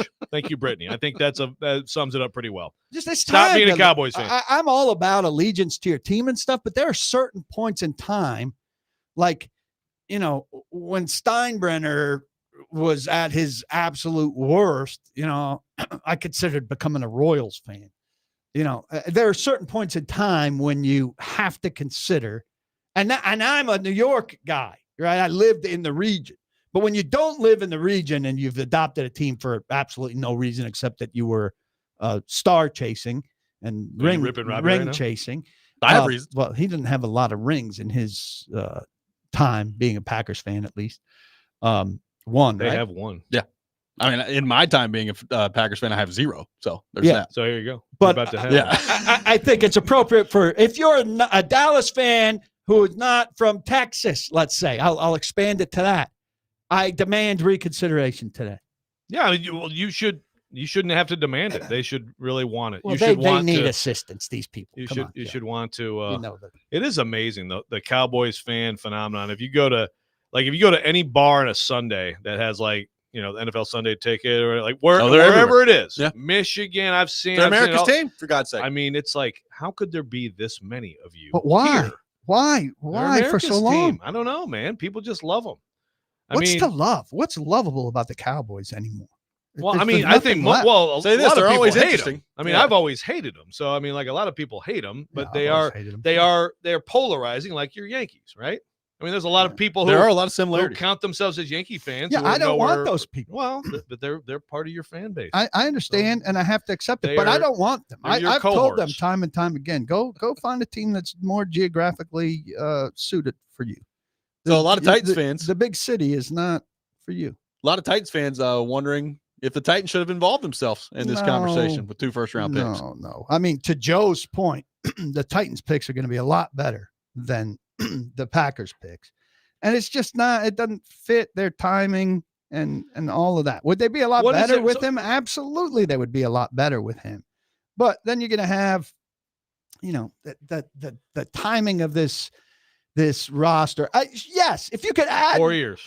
one of the best players out there, you would do it. But who's going to be with him when you give up the 2 first-round picks? That's the only player acquisitions you're doing. Those 2 first-round picks. Well, Joe, look, This is not just some dude. This is not just some guy. So you would have done this? You would have given up the next 2 first-rounders? He's 26 years old. If I can count on it, Next 2 first-rounders plus Jeff Simmons or T'Vondre Sweat. Sure. 4 years of this guy. Sure. 4 years of this guy. This guy is going. I understand how good he is. Do you? Okay. Because I question that already. Yes. If you have 4 years, 4-year timeline, Paul, everybody over there in that building, they're going to be here. If they're not good, they should be good next year. Good next year. In this league, you better be 9-8 right now. Damn right you are 9-8 right now. You damn well better be. And then you build on that. But And where's the next good receiver come from? Where's the next good cornerback come from? If they don't have first rounder, they don't have a Second chance round, at those. third round, Second round. fourth Look how great they're round. doing in the second round. They got Femi, a guy who looks like he can't play already. So, Okay, so now you're ripping like what they do currently. Okay, so maybe they screw. You have to make good picks, and you have to make good signings in free agency. Yeah, Micah Parsons completely changes your defense.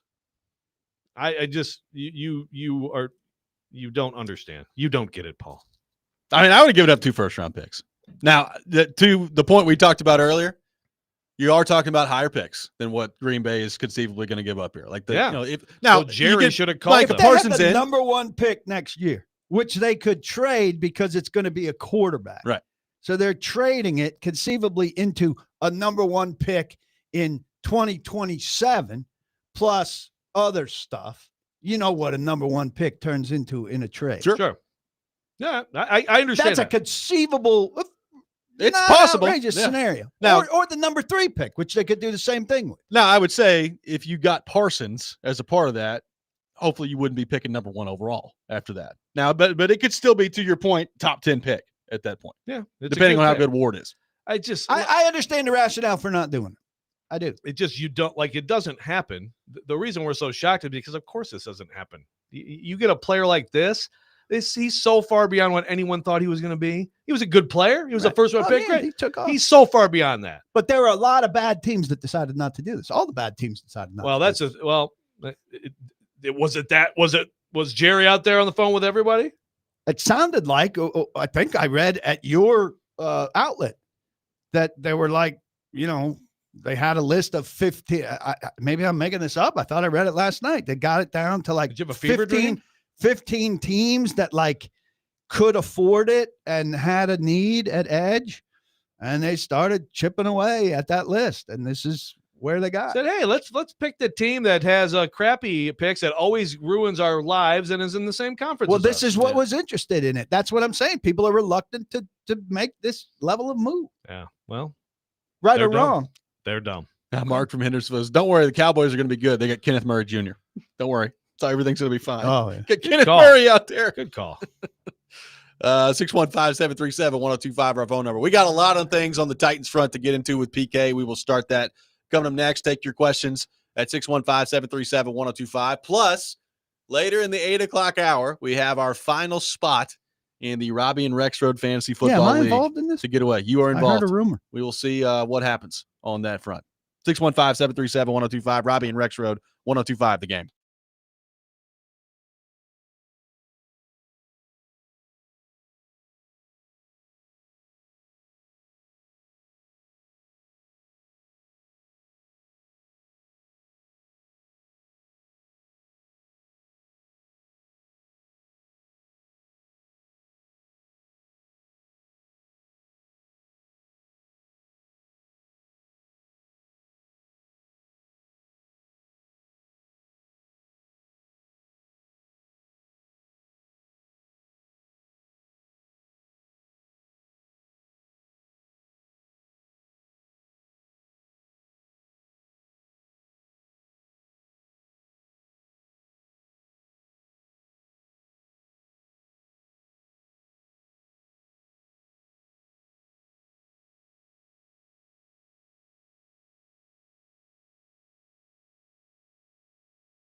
Welcome back in, Robby and Rexrode, 1025 The Game. Got to be careful when I turn my microphone on around here with you two yelling all the time. Sorry. Just yelling at each other. 615-737-1025. He wants out of my fantasy league. I'm not wild about his fantasy league. How is it your fantasy league? This is your league? Well, no, our league, but I probably, was behind it at the very beginning, or one of the people that was behind it at the very beginning. But now it's yours. I hadn't seen two old dudes this mad since Jerry Jones traded Micah Parsons. I've retaken control of the league. So I think when you're organizing it, you can call it your league. Fair? Let me out of the league. That's fair. Just let me out of the league. It's too late. The season does start next week. The draft, We haven't drafted yet. the draft is set. Oh, it's Friday. We can't find someone in the Titans media to take my Then spot. I ask you for a replacement, and you throw out outrageous names. Outrageous. People that you know that I would not include. It's offensive. I'll give you a second team. That's how. Joe, take another team. I'm going to make it a 15-team league with 2 Rexrode We teams. will double your odds in this fantasy football. Actually, what if Brennan wants to be in it? Can Brennan be in it? No, instead of me? no, this is not He that loves kind of fantasy league. football. That's great. Not that kind He's of league. moved What does out, that right? mean? Yeah, he's in college, but he's going to do our draft. Yeah, he's still in it. I don't think he should still be in it. He's going to FaceTime from the dorm or wherever he might be. Yeah, he's going to be in the dorm. PK, what's Some girls' dorm? What's stood out to you the Well, most? Tell him to wear a shirt at least. Yeah. Are we Skyping Yeah. in? Is it What's gonna be going on out there? And I don't mean a robe. I want him in like clothes. I will pass that along. Clothed and sober. By the way, Sparty kicks off tonight, don't they? Yeah. Hey, Michigan State. Yeah, we will not be having him draft tonight. Yeah, that's good. BK, anything in particular stand out to you from the roster cut / additions from the Titans? What did you make of Prochet specifically not being on the active roster? Well, he's one of the best 53 guys for sure. So he just caught up in a numbers game. We talked about this. You keep 7 receivers, you got to put somebody down. So if you put him up for punts, then you got to deactivate a receiver. So I heard Joe saying, well, maybe he's up, in this elevation from the practice squad, but I think it creates the same problem. If he's up to return punts, you got to put somebody down. And I just don't think they're putting DK down. They want him up to get in the receiver rotation in some small way, at least. Is he going to be? Yeah, I think he is. Okay. So it's a lot of guys. It's a lot of guys, but I think they're going to have those 6 receivers up, and I think they're going to intend for at least the bottom guys to, if the guy ahead of you runs a deep route, you're getting the next play if the package has your position on the field or something. It is widespread. Yeah, it's going to be hard to get those guys snaps. But if you're getting pounded, which is a very likely scenario in Denver, it's the word of the week. It is. I think mileage on that. I think, Lockett snaps could go down. Jefferson snaps could go down, and see right out of the gate more Ioman or more DK because of game situation. Just hey, you're putting a lot. There's some pressure in that environment for your first game as a rookie when you just haven't done that much in game situations. The thing that's funny to me is, somebody asked Borgonzi, so this means DK's the punt returner, and he says, yeah, and he or Callahan said, well, he's got a lot of experience at it. And I'm thinking to myself, we're putting Jaquan Jackson back there time and time again, wasting snaps on somebody we all knew wasn't going to make the roster. Now, he had some experience in college, but insufficient experience. And the thing you needed to do was get him up here and get him suited for the job. And instead, at the front of the line, based on seniority, according to Fossil, you're playing a guy that was never going to make the team. That's stupid to me. I agree. It's just stupid. Now, you could start with seniority to be nice at the beginning of camp, but you can't do it going into through 2 preseason games. You can't, because then what happens? The 3rd preseason game, what happens on his chances? One's over his head, one's a fair catch. Well, yeah, he's got some experience, fair catching, terrific. So I don't think they managed it well enough. And if in fact he's back there, which I expect he will be, and something goes wrong, I'm going to say Jaquan instead of Ackerman, instead of my Ackerman chant. Jaquan! You got to get his name right. Jaquan. Jaquan! Well, the guy's so irrelevant to this team that I've dismissed him from my memory bank. This is the new rallying cry. Ackerman's out, Jaquan's in. No, Ackerman always lives. Always lives. By the way, did you guys see Stonehouse got cut? Yeah, did you see him punting over at Vanderbilt the other day? He put out a video on Twitter. Right. Yeah, no. he's punting around here. Interesting. So that's he's laying in wait for a job. Ackerman, F that guy up pretty good. I mean, in all seriousness, like, you got to feel for that guy, right? Like, he obviously has, like he was look at setting him records pre-injury and post-injury. What are the odds that Miami gets a punt blocked within the first 2 weeks of the NFL season? Kuharsky's going to be hate watching every single special teams play of them, no matter what is happening with the Titans. What are the things you're watching this week, Paul Kuharsky? Well, they always keep an eye on Miami's special teams. Going to get a text at like 12:45 from the Titans press box one week, and it's just going to say, Ackerman! It's got the Miami game on the press We're all box. doing it. That's one of our things. It's just special. Yeah, the people who are doing it should be in a fantasy football league together, and you're doing outsiders should not be in it. You're in it. So, PK, they bring in a couple of defensive backs via the waiver wire, and Titans fans that we've heard from have reacted to that a couple of different ways. Number one, which is probably the way I view it, they looked at their depth at cornerback and said, yeah, it's not very good. Like the bottom part of our cornerback room like isn't very good. Just, And that's the other thing. People looked at it and said, well, does this express some lack of confidence of L'Jarius Sneed and his availability for week one that they've gone out and made these moves? So how do you view the additions of the defensive backs for the Titans via waiver wire? Replacing Gabe Judy Lawley is no indictment of L'Jarius Sneed. It's an indictment of Gabe Judy Lawley. I would agree. And so I have no problem with that. Denard Wilson is familiar with the guy they get from Baltimore, who was claimed by 4 teams total, including Philly, who I think we all agree is as good at personnel as anybody in the league, as defending Super Bowl champions. So he's hurt a lot.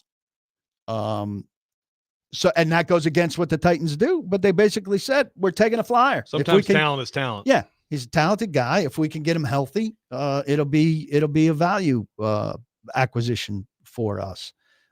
So you go with that and see what you can make of it.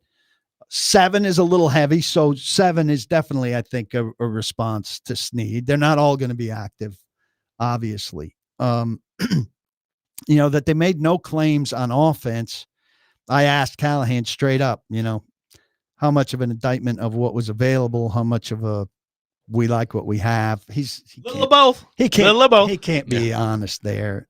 I mean, it's got to be an indictment of what was out there, because the back end of their offensive roster is just as bad as the back end of their defensive roster, and they absolutely need running back help, and didn't find anybody. That was a surprising one there. And also, I think if there was a quarterback they liked, that Brandon Allen could have been in trouble. My thinking there is Trevor Siemian on the practice squad doesn't make a lot of sense if Brandon Allen is your backup quarterback. If you go for another young developmental guy with Cam on the 53, then Trevor Siemian is your veteran insurance. I don't think you need both of them. So you're pro Hendon Hooker is what we've concluded. Good call. I'm surprised we made it this long without that coming up. I know, right? I did hear you mention the Vols' new quarterback, and I look forward to the start of you overrating him.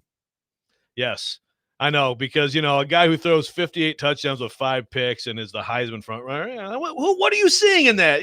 Or what are you seeing through your orange-colored glasses? Who could think he's good? It's not that you overrate him as a college player. It's your forecasting of him as a pro that I look forward to. That's my only beef with you with Hooker. I didn't think Hooker was a bad player coming out. Oh. I just thought that you saying that he could go 11th was outrageous and tinted by verified, you being by the way? close to the orange. I think so. It is. Somebody sent me the audio. Okay. I have it somewhere. Okay. That's fine. Again, I'm wrong all the time on quarterbacks. So good. Just end it there. I was wrong on a quarterback. Right. No, but I'm not, because you're trying to make it some homer thing, and you're full of crap. You're full of crap. He's tried to go the other way this week too, PK. He got, I think, offended by your insistence that the Hooker thing is being homer because of the Vols, and now he's just gone anti-Tennessee on everything. He thinks Vanderbilt's going to beat Tennessee. He's picking Syracuse to cover the spread this weekend. He's gone full anti-Tennessee the other way. By the way, the only reason what school does he hate? I presume he hates Michigan, right? No, I don't. So if that guy went to Michigan, if Hooker went to Michigan, he would have been like, 3rd, 4th round, like he was. Yeah, you're full of crap again. Now, I will say the whole Titans Parsons trade, maybe you don't, because you might need to take Diego Pavia number 1. So there we go. There we go. Well played. Very nice. We got one more hour with PK coming up next. Take your Titans questions for him. This is Robby and Rexrode, 102.5 The Game.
Stand back. There's a hurricane coming through. Paul Kuharsky from paulkuharsky.com with us for the next hour, talking all things Tennessee Titans. We got the final spot in the Robby and Rexrode Fantasy Football League to give away later this hour as well. We will do that.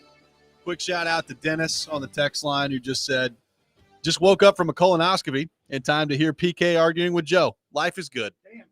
That is a nice early colonoscopy. I hope your butt feels better. I just scheduled one for 1:00 in the afternoon in November. So I had one scheduled. There was a long pause. End of story. Thank you. I had one scheduled, right? So I had one 5 years ago, and they found a little bit. So they said, well, when you have a little bit, you come back in 5 years.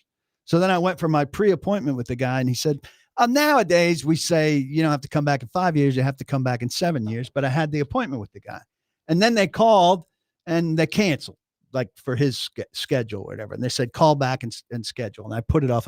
But then I called and I said, well, the guy said somebody in my circumstance used to be 5 years, but now it's supposed to be 7 years. Should I do it now or should I wait 2 more years? Expecting that they'd say, wait 2 more years. And they said, no, do it now. So I'm very, That's a mixed messaging going on. Yeah, very mixed message. So I look forward to you guys visiting me in the hospital sometime in November. We'll do the show. The bye week. Live from the room. The bye week colonoscopy. I actually did record myself coming out of my anesthesia for my old show. No, I remember that. I heard that. Was that a colonoscopy? Yeah. It was pretty good. Wasn't Teresa, didn't she get on the air a little bit? Maybe. Maybe? Always unwillingly. Anyway, Dennis, I hope your colonoscopy went well, and hopefully we can talk more about colonoscopies in the future. No polyps. Listen, we're a pro colonoscopy show. We're not shy about this. No, get your colonoscopy. And maybe get a gout check while you're in. Well, get a gout check. By the way, shout out to Ben McKee covering the Vols. Yes. He's got a fight, and he's going to come on here. He's going to beat cancer. He's going to beat testicular cancer. He's going to come on here and talk with us in a couple weeks too, since we're getting into all the medical issues. So you're permitting that to be a bad thing, where you shoved aside brain cancer for gout? What's that? I just remember you shoved aside brain cancer for gout when we had that conversation. I had to issue a station. Well, it's just the point is that you just make fun of people's medical ailments. Whatever they may be. Yeah. All medical ailments. I Each make one of them. Each and every one. Whatever your medical ailment is, I make fun of it. Yeah, so we won't have Ben on while you're in studio because you may make fun of it. I wish Ben the absolute best, and I think what he has is far more serious than gout. Yeah. Let's be clear. Yes, I would agree. You brought it up. Okay, onward.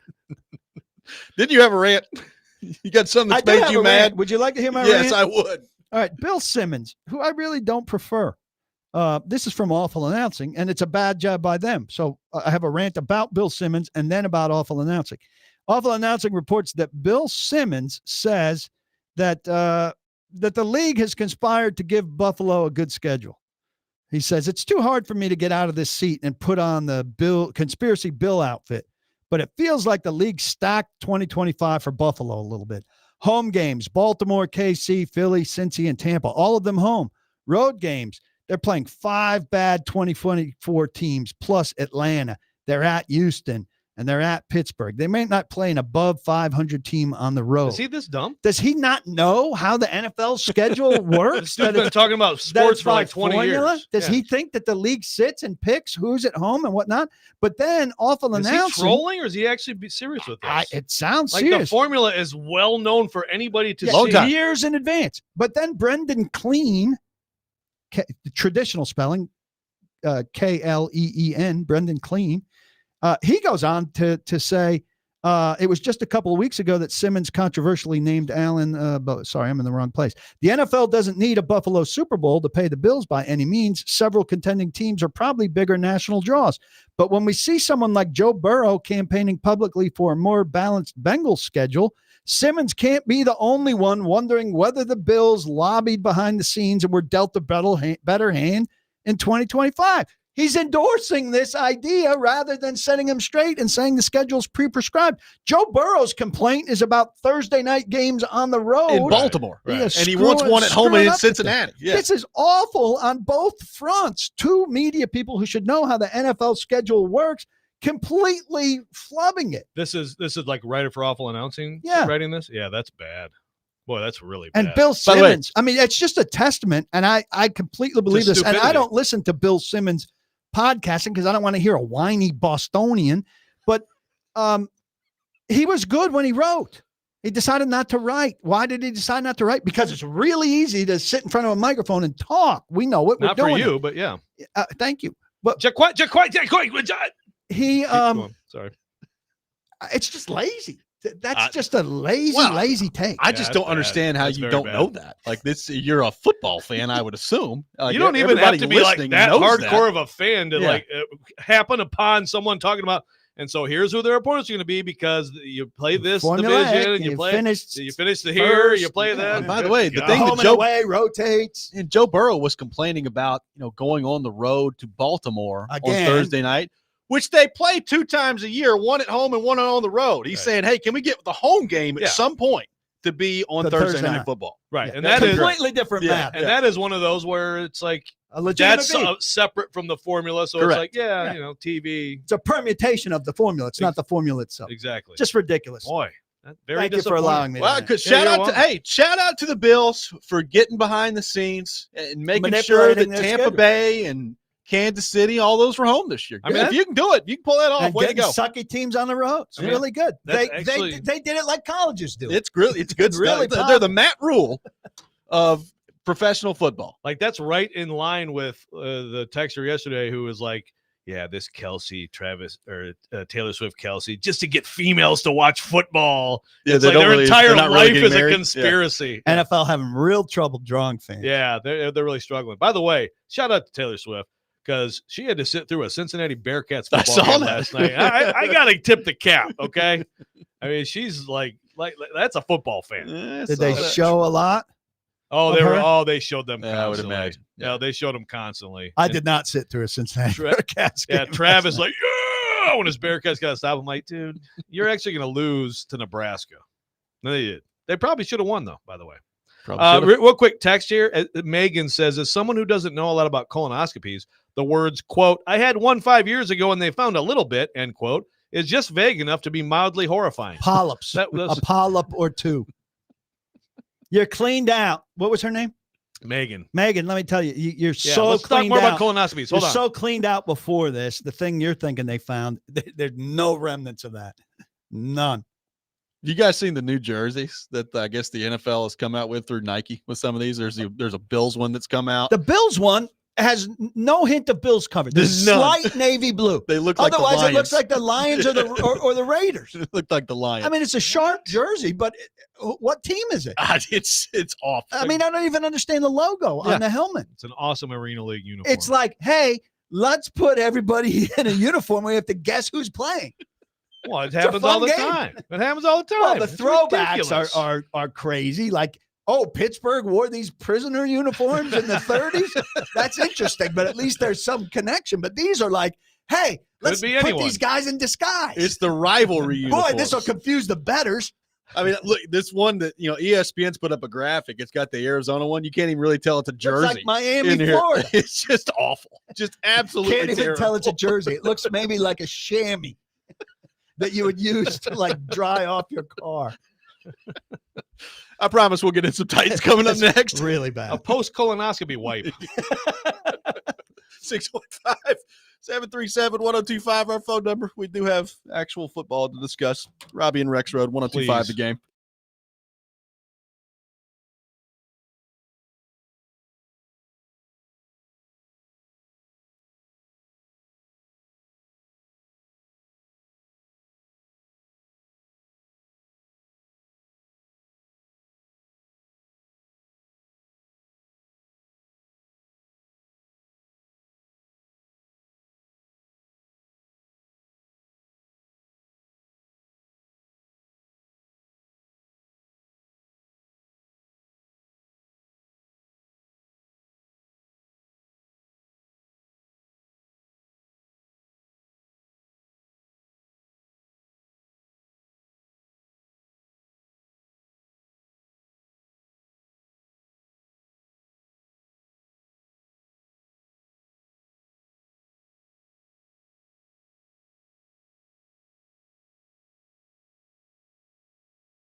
Tune in to ESPN 94.9 The Fan this Sunday at 2 o'clock for our college football game of the week. Virginia Tech taking on South Carolina, presented by Twin Peaks Restaurants, Circa Sportsbook, Kentucky, and Macero in 12 South. Coverage also available on the Game Nashville app and at theGameNashville.com. PK looking forward to the South Carolina game this week. I'm sure he hasn't watched one since old Steve Spurrier was walking around in there. Pitch and catch, pitch and catch. You guys practice. I'm going to go fish, golf, fish, pitch and catch. Pitch and catch. That's a great. It's maybe my all-time favorite thing PK does. I haven't done it. I was just trying to tee him up there. It's my just love. I approached him one time, I think at a Jaguars training camp to try to get him to do a promo for the radio station. I conflict with my station, South Carolina. I can't do it. Like to help you, but just can't. Well, we're in Tennessee, Steve. I don't really see the conflict, Coach. But, friend of the show, Steve Spurrier. Friend of the show. I remember that one time he called into our show and was like, "Hey, how much time we got before we come on? A couple minutes. I'm gonna finish my cereal here real quick." All right, my Wheaties. Thank you. Appreciate it. Love that guy. One texter says, since we're covering all medical issues and different body parts, can we talk about how the Titans are straight up booty cheeks? This from an unnamed texter. I will say, like, if we're talking health, Titans are healthy. They are. And you guys were talking about Cushenberry. I will say this. They're going to play the practice squad game with Corey Levin. So he will be active on the roster on opening day. I do think Cushenberry is going to play. And I do think he probably plays the whole game. But the backup center is still Corey Levin. Yeah. Slater will get some work at center, which he hasn't had, as double insurance. But Corey Levin is in a unique spot where he's a vested veteran, so manipulating him off of the practice squad works in their favor. And then after he uses up his 5 games or whatever it is, they'll sign him to the roster and they'll find another way to manipulate. He knows the game. I'm sure they called him into the office and started telling him, and he's like, "Oh yeah, we're going to do this again. I understand." Oh, I know it. I know it well. I mean, I would love to team player. I would love to be on a fly on the wall for the conversation of what like the Mason Kinsey cut looks like. Just like, oh, so we're doing this again, huh? Cool. Do they even talk to him anymore? Yeah, it's like, Mason, we'll see you on Tuesday. Yeah, you know the deal. Yeah, you know the deal, Mason. I will say this. I haven't heard much from the Xavier Restrepo people who told me he would be claimed in a second. Xavier Restrepo will be claimed. If they cut him, teams all over the league are going to pounce on this guy. He's going to go somewhere else. He's going to make them regret it. He's going to be LeGarrette Blount. I'm so fascinated by just the amount of time we've spent, and Titans fans in general have spent talking about this guy who was an undrafted free agent who the NFL told you isn't good enough to play in the league. And maybe he is, maybe he isn't. I don't know. I'm not totally discarding the opportunity that maybe one day he steps up and is a part of the Titans roster. But there's been so much talk about a guy that has always had the odds stacked against him of making the roster. Yeah, 75% of that is because he caught passes from Cam Ward. Yeah, he's receiver 9. He's the 3rd best practice squad receiver. Yeah. Kinsey, Prochet, and him. Yeah. Who's better, Kinsey or Prochet? Who's one? I think Prochet is better, but I think that's a even fight. I have to say, I have less problem with Mason Kinsey on the practice squad now than I've had in some prior years, because my thing is you have to get better at that spot and have somebody with a higher ceiling. Well, they didn't do that necessarily there, but at least in front of him, they did a bunch of work.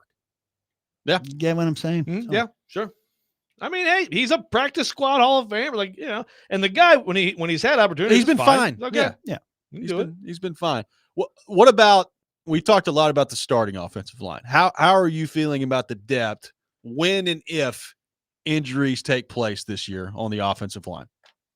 Well, look, Odu beat out Ojukwu in a head-to-head competition. I talked to him on cut down day Tuesday, reached him. I don't think I've spoken to him, so I introduced myself and I said, making the rounds, doing my job, wondering if you've heard anything. And he said, I have not. And I said, would you mind if I check back later? And he said, I'd prefer you didn't. And I said, I can respect that. I won't. So I would prefer you don't speak to me. Please, never speak to me again, please. I would prefer we have no relationship. I've heard about you from Simmons. I don't mess with Paul Kuharsky. I thought that was Should have asked Arden Key. That's Great. right. Hey, Paul he Kuharsky is great. is my favorite website on the internet. Thank you. He's the best reporter in the game. So he made it. I would think he certainly on the left side is the next guy. Brandon Crenshaw Dixon making it is a shocker. Blake Bedingfield, who's got far better eyes for this than I, said he showed absolutely nothing in the preseason that would suggest anyone would claim him. But the Titans clearly are at a stage where they are paranoid and worried about losing anybody they like, even as a long-term project. And so they gave him the spot, and they got a Njoku on the practice squad. So it turns out the same, right? Right. Disappointing. Undrafted rookie class. Borgonzi really did a dance around that. Some of these guys may resurface later, but that doesn't do anything. You didn't do anything to help your depth with undrafteds in a year where you really needed to hit some undrafteds. So that's disappointing on the scouting chart. Should have looked somewhere else when you brought in Restrepo, I guess. Yeah. The guy that I picked to make the active roster. Who? Restrepo. Well, I'm talking about a lot of other positions. Yes, you needed to find an outside linebacker who could help I'm you. just saying they used a spot on him. You know. The four corners that they brought in, they spent big money on two of them, and they went and claimed two guys on waivers. Doesn't matter if those two guys on waivers or whatever, but they didn't help themselves at outside linebacker. This inside linebacker that they brought in has no significant resume from the Vikings. I think he's a practice squatter, but he's not anybody that's going to push Gray or Williams or anything like that. So where did we start that, Robbie? Take me back. Oh, just on the offensive line depth. Offensive line depth. So I think interior, you've got to like him. I mean, Slater's a year away, but I think if you had to drop Slater in, he would probably find a way to do some things. He looks pretty good. Levin, I think you're comfortable with. And Hance, you haven't heard bad things about Hance. I hope that Hance could flip outside if you need him and play tackle. That's what I envisioned him when he arrived. That's kind of what you heard. He's played games at tackle, so I think he helps you on the outside. And so I think it's really he's a swing. So I think it's good. It's been emphasized, by the Titans and by a lot of people. Offensive line depth around the league sucks. Yeah. If you get to your third tackle and you survive, God bless. Yeah. So if one of those guys gets hurt at Denver on the outside, who's next? Yeah, who's in? I would think Udo probably on the left, maybe Hance. I don't think it's incredibly clear who the third tackle is right now. That's a little bit to us, clear to us. Yeah, maybe clear. But you would, if it was a good answer, it'd probably be a little more clear to the outside you would world, think, right? yes. Yeah. But I think they feel better than they did last year. Jalen Duncan was next in a line. If you go back to Dennis Daly and you go to Andre Dillard, Jalen Duncan was next in a line, a guy that just didn't seem to really care as much as you need to care to play that position. You can't go out there and fend off guys who want to kill you and kill the guy you're protecting if your heart's not all the way in it. And he's another guy who seemed like just wasn't there. And I think that's evidenced by the fact that he hasn't been picked up. So the league's desperate for tackle depth, and he hits the waiver wire and nobody does it. Yeah. How does the film's not good? How does the Spears news affect how you think they're going to deploy touches at running back? I think it's more Pollard straight up. I agree. I've never bought the 50-50 split or anything like that in the first place with Spears, but I think you're going to see a lot of Pollard the first 4 weeks. And I think they'd really like that not to be the case. I think if they were healthy at running back, that they would have shopped for a running back and really looked to upgrade Chestnut into a guy that is a 3-down back who you had at least, but maybe took away from both of those guys, from Pollard and from Spears. Just didn't materialize. I think they're still looking for that and would like to have that. They praise Chestnut, but we all know what Chestnut is. We've seen Chestnut's ceiling. It's not It's not great. And Mullings, I think, he's a Mason Kinsey of the running back room. Goal line-ish, short yardage for Mullings, but I don't think you can put him on the field on anything where there's a question that it's not a running play. So if he comes on the field, it's a running play because they're not going to put him in a pass protection situation. Quick answer to this before we go to break from Joy from Bellevue. Your Chelsea's Champions League draw take. I haven't seen it yet. Oh. I'll go look at it and I'll give it to you. Thanks, Joey. Sorry, PK is uninformed on something else. Very disappointing. 737-1025, our phone number. More coming up next with PK, plus our final spot to give away in the Robby and Rexrode Fantasy Football League. We will do that next. 1025, The Game.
Tune in for the Bruschetta Bourbon Music City Grand Prix race on 102.5 The Game this Sunday. Coverage beginning at 1 o'clock. Brought to you by Hiller Plumbing, Heating, Cooling, and Electrical. Paul Kuharsky from paulkuharsky.com is with us on the program. Chelsea got a tough draw. Barcelona, Bayern, tough. I'm not sure how many teams get out of their pool. So that would answer questions for me, and I should know that, but I don't.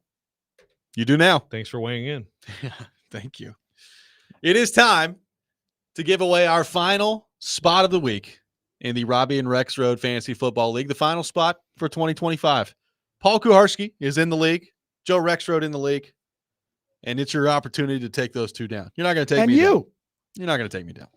But it is your opportunity. You'll have no problem with Brennan Rexrode. Well, maybe not. Maybe not. PK. I mean, he's the real draw. People want to play with him. That's true. He If you will do the honors, trash. PK, and give me a caller number. Now wait, before you give that number, I think it should be the exact number of polyps they found in your last colonoscopy. Just throwing it out there. I that was 1 or 2, but we're going to go with caller number 6. Okay. Why? It's my second favorite number, and 9 seems a little hard for Ian, who I'm cutting a break. There we go. 9. Your favorite numbers Child's are play. 6 and 9? Yeah, not for that. I wore Nice. 9. I wore Freaking 9 weirdo. as a soccer player. I wore 6 as a soccer player. I wore 9 as a baseball player. 9 is Greg Nettles, my all-time favorite. Yeah. So we're going caller Who 6. I'm meeting on September 27th. He's doing a card show at the Ag Expo in Franklin, There we go. Wow. not far from my That's house. exciting. Caller 6 will win the final spot in the Robby and Rexrode Fantasy Football League. 615-737-1025, our phone number. Our fantasy draft will be on Wednesday night. Highly encouraged to be there in person for said fantasy draft. Come on out. Come on We'll out. have a good old time. We will have a nice time out there. You So, can give Kuharsky a free noogie if you show up. thank Maybe a wet willy. Thinking about dropping out. Somebody took issue earlier with what you had to say, PK, and I need to go back and find the text and remember exactly who it was. But saying PK is already saying Femi Oladejo can't play. What's with that? You are a little down on Femi. I exaggerate. I think everybody should be down on Femi. He hadn't really shown much yet.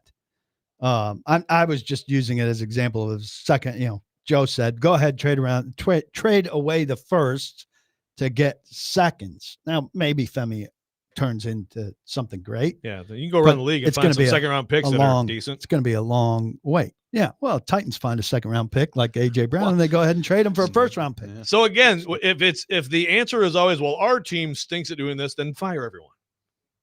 Just until somebody can do it. They've done that. Well, repeatedly. So they're doing well, actually. It has happened. I don't know if you know this, They're Joe. doing exactly what you're An They are. unbelievable amount of times over the last few years. Could happen again this year. Sure, Who could. knows? Maybe that's the answer. Could be. But Joe, do you have any questions for PK on the Titans Joe is front? calling for the firing of before game 1. Calling for the firing of Brinker, Borgonzi, and Callahan. It's interesting. otherwise known as Berserker. Headline.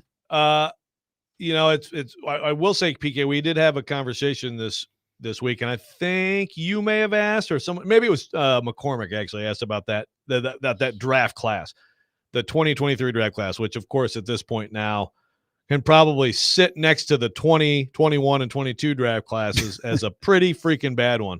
But I will say, PK, now it's early, and so there's a lot of things that we don't know yet. We have to let things unfold. I think 24 is looking okay. I mean, Cedric Gray has Coming on. right in that. So a couple of things. One, what about that? Does that mean that Rand did some cooking? And also, how good is Cedric Gray? Like is this like he's just the best option and he's running around making some plays in preseason games, and so we're overrating him? Or do you think this is a guy who's going to be an actual positive contribution starting NFL football player? Yeah, I don't think he's that good. I mean, I think he's I guess I could have predicted this answer. I think he's good at what he's good at, coming forward to make a big hit in the run game or to blitz up the middle. But if he He winds looks up good as a blitzer. Yeah. If he winds up in coverage, I think you have more questions. James Williams, kind of the opposite guy. You like him in space. He's a former safety, but he's not as good as getting off blocks and getting to the ball carrier or haven't seen him with many chances to get to the quarterback. If you could combine the two, you'd have a player, but you're going to say that often when you're looking at a 4th rounder and a 7th rounder in their second year, right? So I think that Sweat I'm not going to be surprised. Playing at altitude after the time off that he's had, I wouldn't be surprised if Sweat plays fewer snaps than most people are expecting. I think Sweat, and we were talking about this last week, he's kind of gone untalked about while he's not. Guys who don't participate in camp a lot of times get off to slow starts, have bad seasons. He missed virtually all of camp, particularly young guys, between the ab and then the tonsillectomy. So I have concerns there. Yeah, it's not great. That's not the guy you want to have missed all the conditioning. No. So, I mean, I think Latham is definitely trending very well. We know that Brownlee is a good player, but I think it's a little early to say that that's, a great draft class. And it's certainly not going to be, 19, which is the draft standard for the modern era with Simmons, Brown, Nate Davis, Amani Hooker, David Long. It's going to be hard to match. I think it's unreasonable to expect a draft class to match that. It's not going to match that. Oh, no. I mean, that one is going to, that's an all-timer. all-time. But, it looks like it has a chance to be. Look, it's been a long time since we've said, you got some foundation. Not a bad draft class. It's been 4 straight years of very bad draft class. Well, you would hope that's how they are where they are. You would hope Latham, Sweat, Brownlee are. Latham and Brownlee already, are permanent fixtures, right? You hope Sweat gets there. And then if Gray/Williams are a starter and a contributor, yeah, that's a good draft. I got a text I got to read. You going to read this? Yeah. This is not serious. This is a troll. Says Robby and Rexrode. Oh, this is a troll. You are both the most hypocritical people I've ever known. You pretend to enjoy having PK on the air. No, we don't. And then once he leaves, you make fun of him. We make fun of him. Pretend to talk in his voice. We do that and call PK every name in the book live on air to the point it could be considered bullying. Oh, he says. This is not. Says, go back to the tapes. Listen to yourself. It's so bad that your time slot should be moved from midnight to 3 a.m. That may be true. I'm not a PK fanboy, but your on-air treatment of people is just wrong. That is ridiculous. Hold on, finish it. And then it finishes. If you were in a real business, you'd be in HR every day. Have a wonderful day. Thanks. That person's not serious. Also, is that Big Joe? Is that Big Joe's second cell phone number? I don't think so. He just added a cell number, didn't he? Although that's a long message for Big Joe. If you're serious, he's able to troll me in a sentence usually. If you're serious, I don't need you to defend me at all. We're friends. We make fun of each other. We have a good time. This is like how guys who hang out act. Like, have you never breaking news? Yeah. Have you never been with guys hanging out? It's not our fault that PK, makes fun of people with medical ailments. This is my payback for the gout issue. Congenital heart disease, more like congenital heart disease. Thank you. This is funny, but you're really flipping it because you're the guy that downplayed brain cancer. I downplayed nothing. You downplayed brain cancer. We should probably go to HR a little bit, though, shouldn't we? Yeah, that brain cancer. Is there HR? It's difficult, but this gout, let me tell you. Brain cancer tends to be gradual. This gout is just killing me right now. I just want to say, I'm saying killing me. God, I got that shot in my rear last week. Hey, for my fellow gout sufferers, they laugh at us. But I know. How's the gout club? When is the meeting? It's a funny disease. Thursday. It is. It's just play the that word. again. It's a funny disease. It is a funny disease. I challenge people to text us funnier diseases. Scurvy? There's some. What's funny funnier, names. scurvy or gout? Gout. Scurvy. It's so sad. Rickets or gout? Rickets is pretty funny. It's so funny that scurvy is a thing, and you just think if they just had a teaspoon of lemon juice, they would have been fine on those boats if they just knew. Love in the time of they scurvy. Just knew. Scurvy. But Rickets, that's a funny name. We'll try to get this back on the rails. Let us know. Let us know your favorite funny diseases, folks, on the text line driven by WilsonCountyHockey.com. Great radio. The congenital heart failure was good stuff by you. Thank you. Clinton Dix. Hey, there we go. Time Robby back Rexrode, to football. 102.5 The Game.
Welcome back in, Robby and Rexrode, 102.5 The Game. Taking your thoughts on the Titans. Apparently on diseases that you find funny. We're covering all bases here on Robby and Rexrode. I got to give a shout out to Cal Tucker, who loved the last segment, but he's so devout. He's throwing out scabies, he's throwing out syphilis, and also now I thought the word was superfluous, but he's calling it a supernumerary nipple, which is an extra nipple. Is that a disease? It's just like a flaw, or maybe it's a I mean, I don't think they're you have a third nipple. Right. I don't maybe think that's a good thing. I don't think they're. If you have, add it to the file. If you have triplets, it's a really good thing. That's a very good point. I don't know that I have especially pointy nipples. I don't know. We're gonna have a job coming back on Tuesday. Where did that come? Look at Jake and Connor in there, like, good God, they're just like we'd like to come here and talk sports. We're staring at the clock. These old idiots are in there talking about their various ailments. Learn, boys. The ratings magic. Yeah, this is gonna be an explosion of ratings. Ratings magic. Oh man! So is Brandon Allen the backup quarterback, or is Trevor Siemian going to be backup quarterback? Well, I mean, yeah, you said Siemian might get the job. As long as Allen's on the roster, he's a backup quarterback. I think it's a Callahan affection thing, but I mean, when he's on the right hash and he needs to throw to the left sideline, just get out your sundial. That's pretty good. So do you? Because I just remember, when Siemian came in, what 4 years ago, right? Yeah. And it was like, oh God, this guy. I thought that was a good ad when they did it, and it was like, this guy can't play at all. And then he went to New Orleans the next year. And was he looks like he's a better player now. Yeah. Like what was? And by the way, he there? dropped in. Where was it? I mean, he dropped into Atlanta. Yeah, it was good. He looked pretty good in the 2 practice days in Atlanta, just dropping in. So I mean, he's good at dropping in. But look, you can find these guys on the street. The thing is, you want them to be more familiar. But I think they should be looser with this second quarterback job. I mean, it's got to be somebody out there that's got more of a ceiling than Brandon Allen. Yeah, I think and you're quarterback developers. You're doing it with Cam. Throw somebody else in the mix there and let them absorb all the same stuff and see if you can't turn them into something. I'm sure the familiarity also, and the fact that like when they're talking this scheme, right? I mean, that it makes sense. I get him, like I get Callahan liking him in the room. This guy knows this inside and out. He can talk to you. But for sure, a third QB, to me, it's like someone young with any kind of upside. What have you got over there, Robby? No, I'm just pointing out that Tim Boyle still hadn't landed anywhere yet. He's still out there on the streets. Tim Boyle's going to land nice high school coaching job, or if he gets a pilot's license, an assistant edge rusher for the Cowboys, assistant college job. Could it be? Like I was told at some point. I was saying, like, why do you even want to associate yourself with that guy, whether he's your fourth or not? Like, your fingerprints are now on him, and doesn't that feel dirty? They're like, hey, he's really good in the room. We knew he wasn't going to play. He's like an extra coach in there. It's like, so you don't like Bo Hardegree? I was really giving him the business. So you don't like your quarterback coach, huh? They're just wincing at me. He's up. Come on. You're really rough on Tim Boyle, man. I told you guys. He did. Look, he deserves this victory lap. Yeah. From the day he signed, I told you this guy is. There was a point in the offseason I was like, man, PK is just crushing Tim Boyle. He's really hard on Tim Boyle. Then you watch him in the Tampa Bay, and you're like, oh, okay. Yeah. Yeah, he sucks. But that was like as bad as he could be. Like that was like the floor even for him. Well, it's possible for the terrible quarterback. It's more possible because he's terrible for him to hit the floor. It's not that surprising. Fair. Thank you. What do you make of only having 3 tight ends on the active roster heading into the year? Give me an option between 3 and 5, and I'll go for 3. I would agree. I think they're fine there. Josh Wiley also getting zero attention, it appears. I mean, you're really getting a message from the league about the talent. I mean, somebody was excited that Jalen Kimber signed to the Bills practice squad. I think that's the extent of the action on the Titans who've gone. Is DMR ready to actually, be a guy on Sundays who helps? I don't know. I mean, he hasn't done a lot. He's just he hasn't messed up a lot either. So I think, you'd rather be talking about the tight end. Some positions you say, well, I haven't talked about that guy. That's a good thing. Xavier Woods, somebody was asking me about the other day. We haven't talked much about him. Yep. I think he's been pretty solid. And so I think that's a good thing. I would rather be talking a little bit more about DMR. But I think he's got upside. I think they like what's going on there. I like Luke Stocker coaching that position. I think he's very relatable for those guys. But I think DMR, I don't know how many snaps he gets. And I think if they go big, they'll put another offensive lineman on the field probably. I fired up with you when Joey Sly fired that 163 yards to the uprights the other night. Oh, but by the way, Adam Vingan points out that Josh Wiley is on the Packers practice squad. Oh my God! You're not paying attention here to your own team. The Packers. I don't know if you guys noticed this. There's a little bit of a bigger move that's been made this week by the Packers. 2 big moves. Yeah. 2 big Packers Well, I said moves. yesterday the Parsons Subhead. move is the biggest Packers move. trade for Parsons. Also add Wiley to practice squad. practice squad. I mean, I said yesterday the Parsons move, the biggest one that the Packers have made certainly since Malik Willis joined the team last year. There you go. And burn down Nashville. Where were we going? Where were we headed? How about Malik Willis getting a Super Bowl ring? Could happen. It's coming. Could happen, man. It's coming. Yeah. I was going to ask you about Joey Sly. The stock That could have been good from stock 70. is up on Joey Sly and on Hecker. They both finished the preseason really big and give you a lot more confidence than you had going into those games. Both his kicks. I mean, the double doink is entertaining. You don't want him to doink it, but good from 53, good from 63, the longest kick in the building's history. But pretty good reason to be excited. Don't go in there and miss an extra point. The excuse for the extra point the game before, it was sudden change. Yeah dude.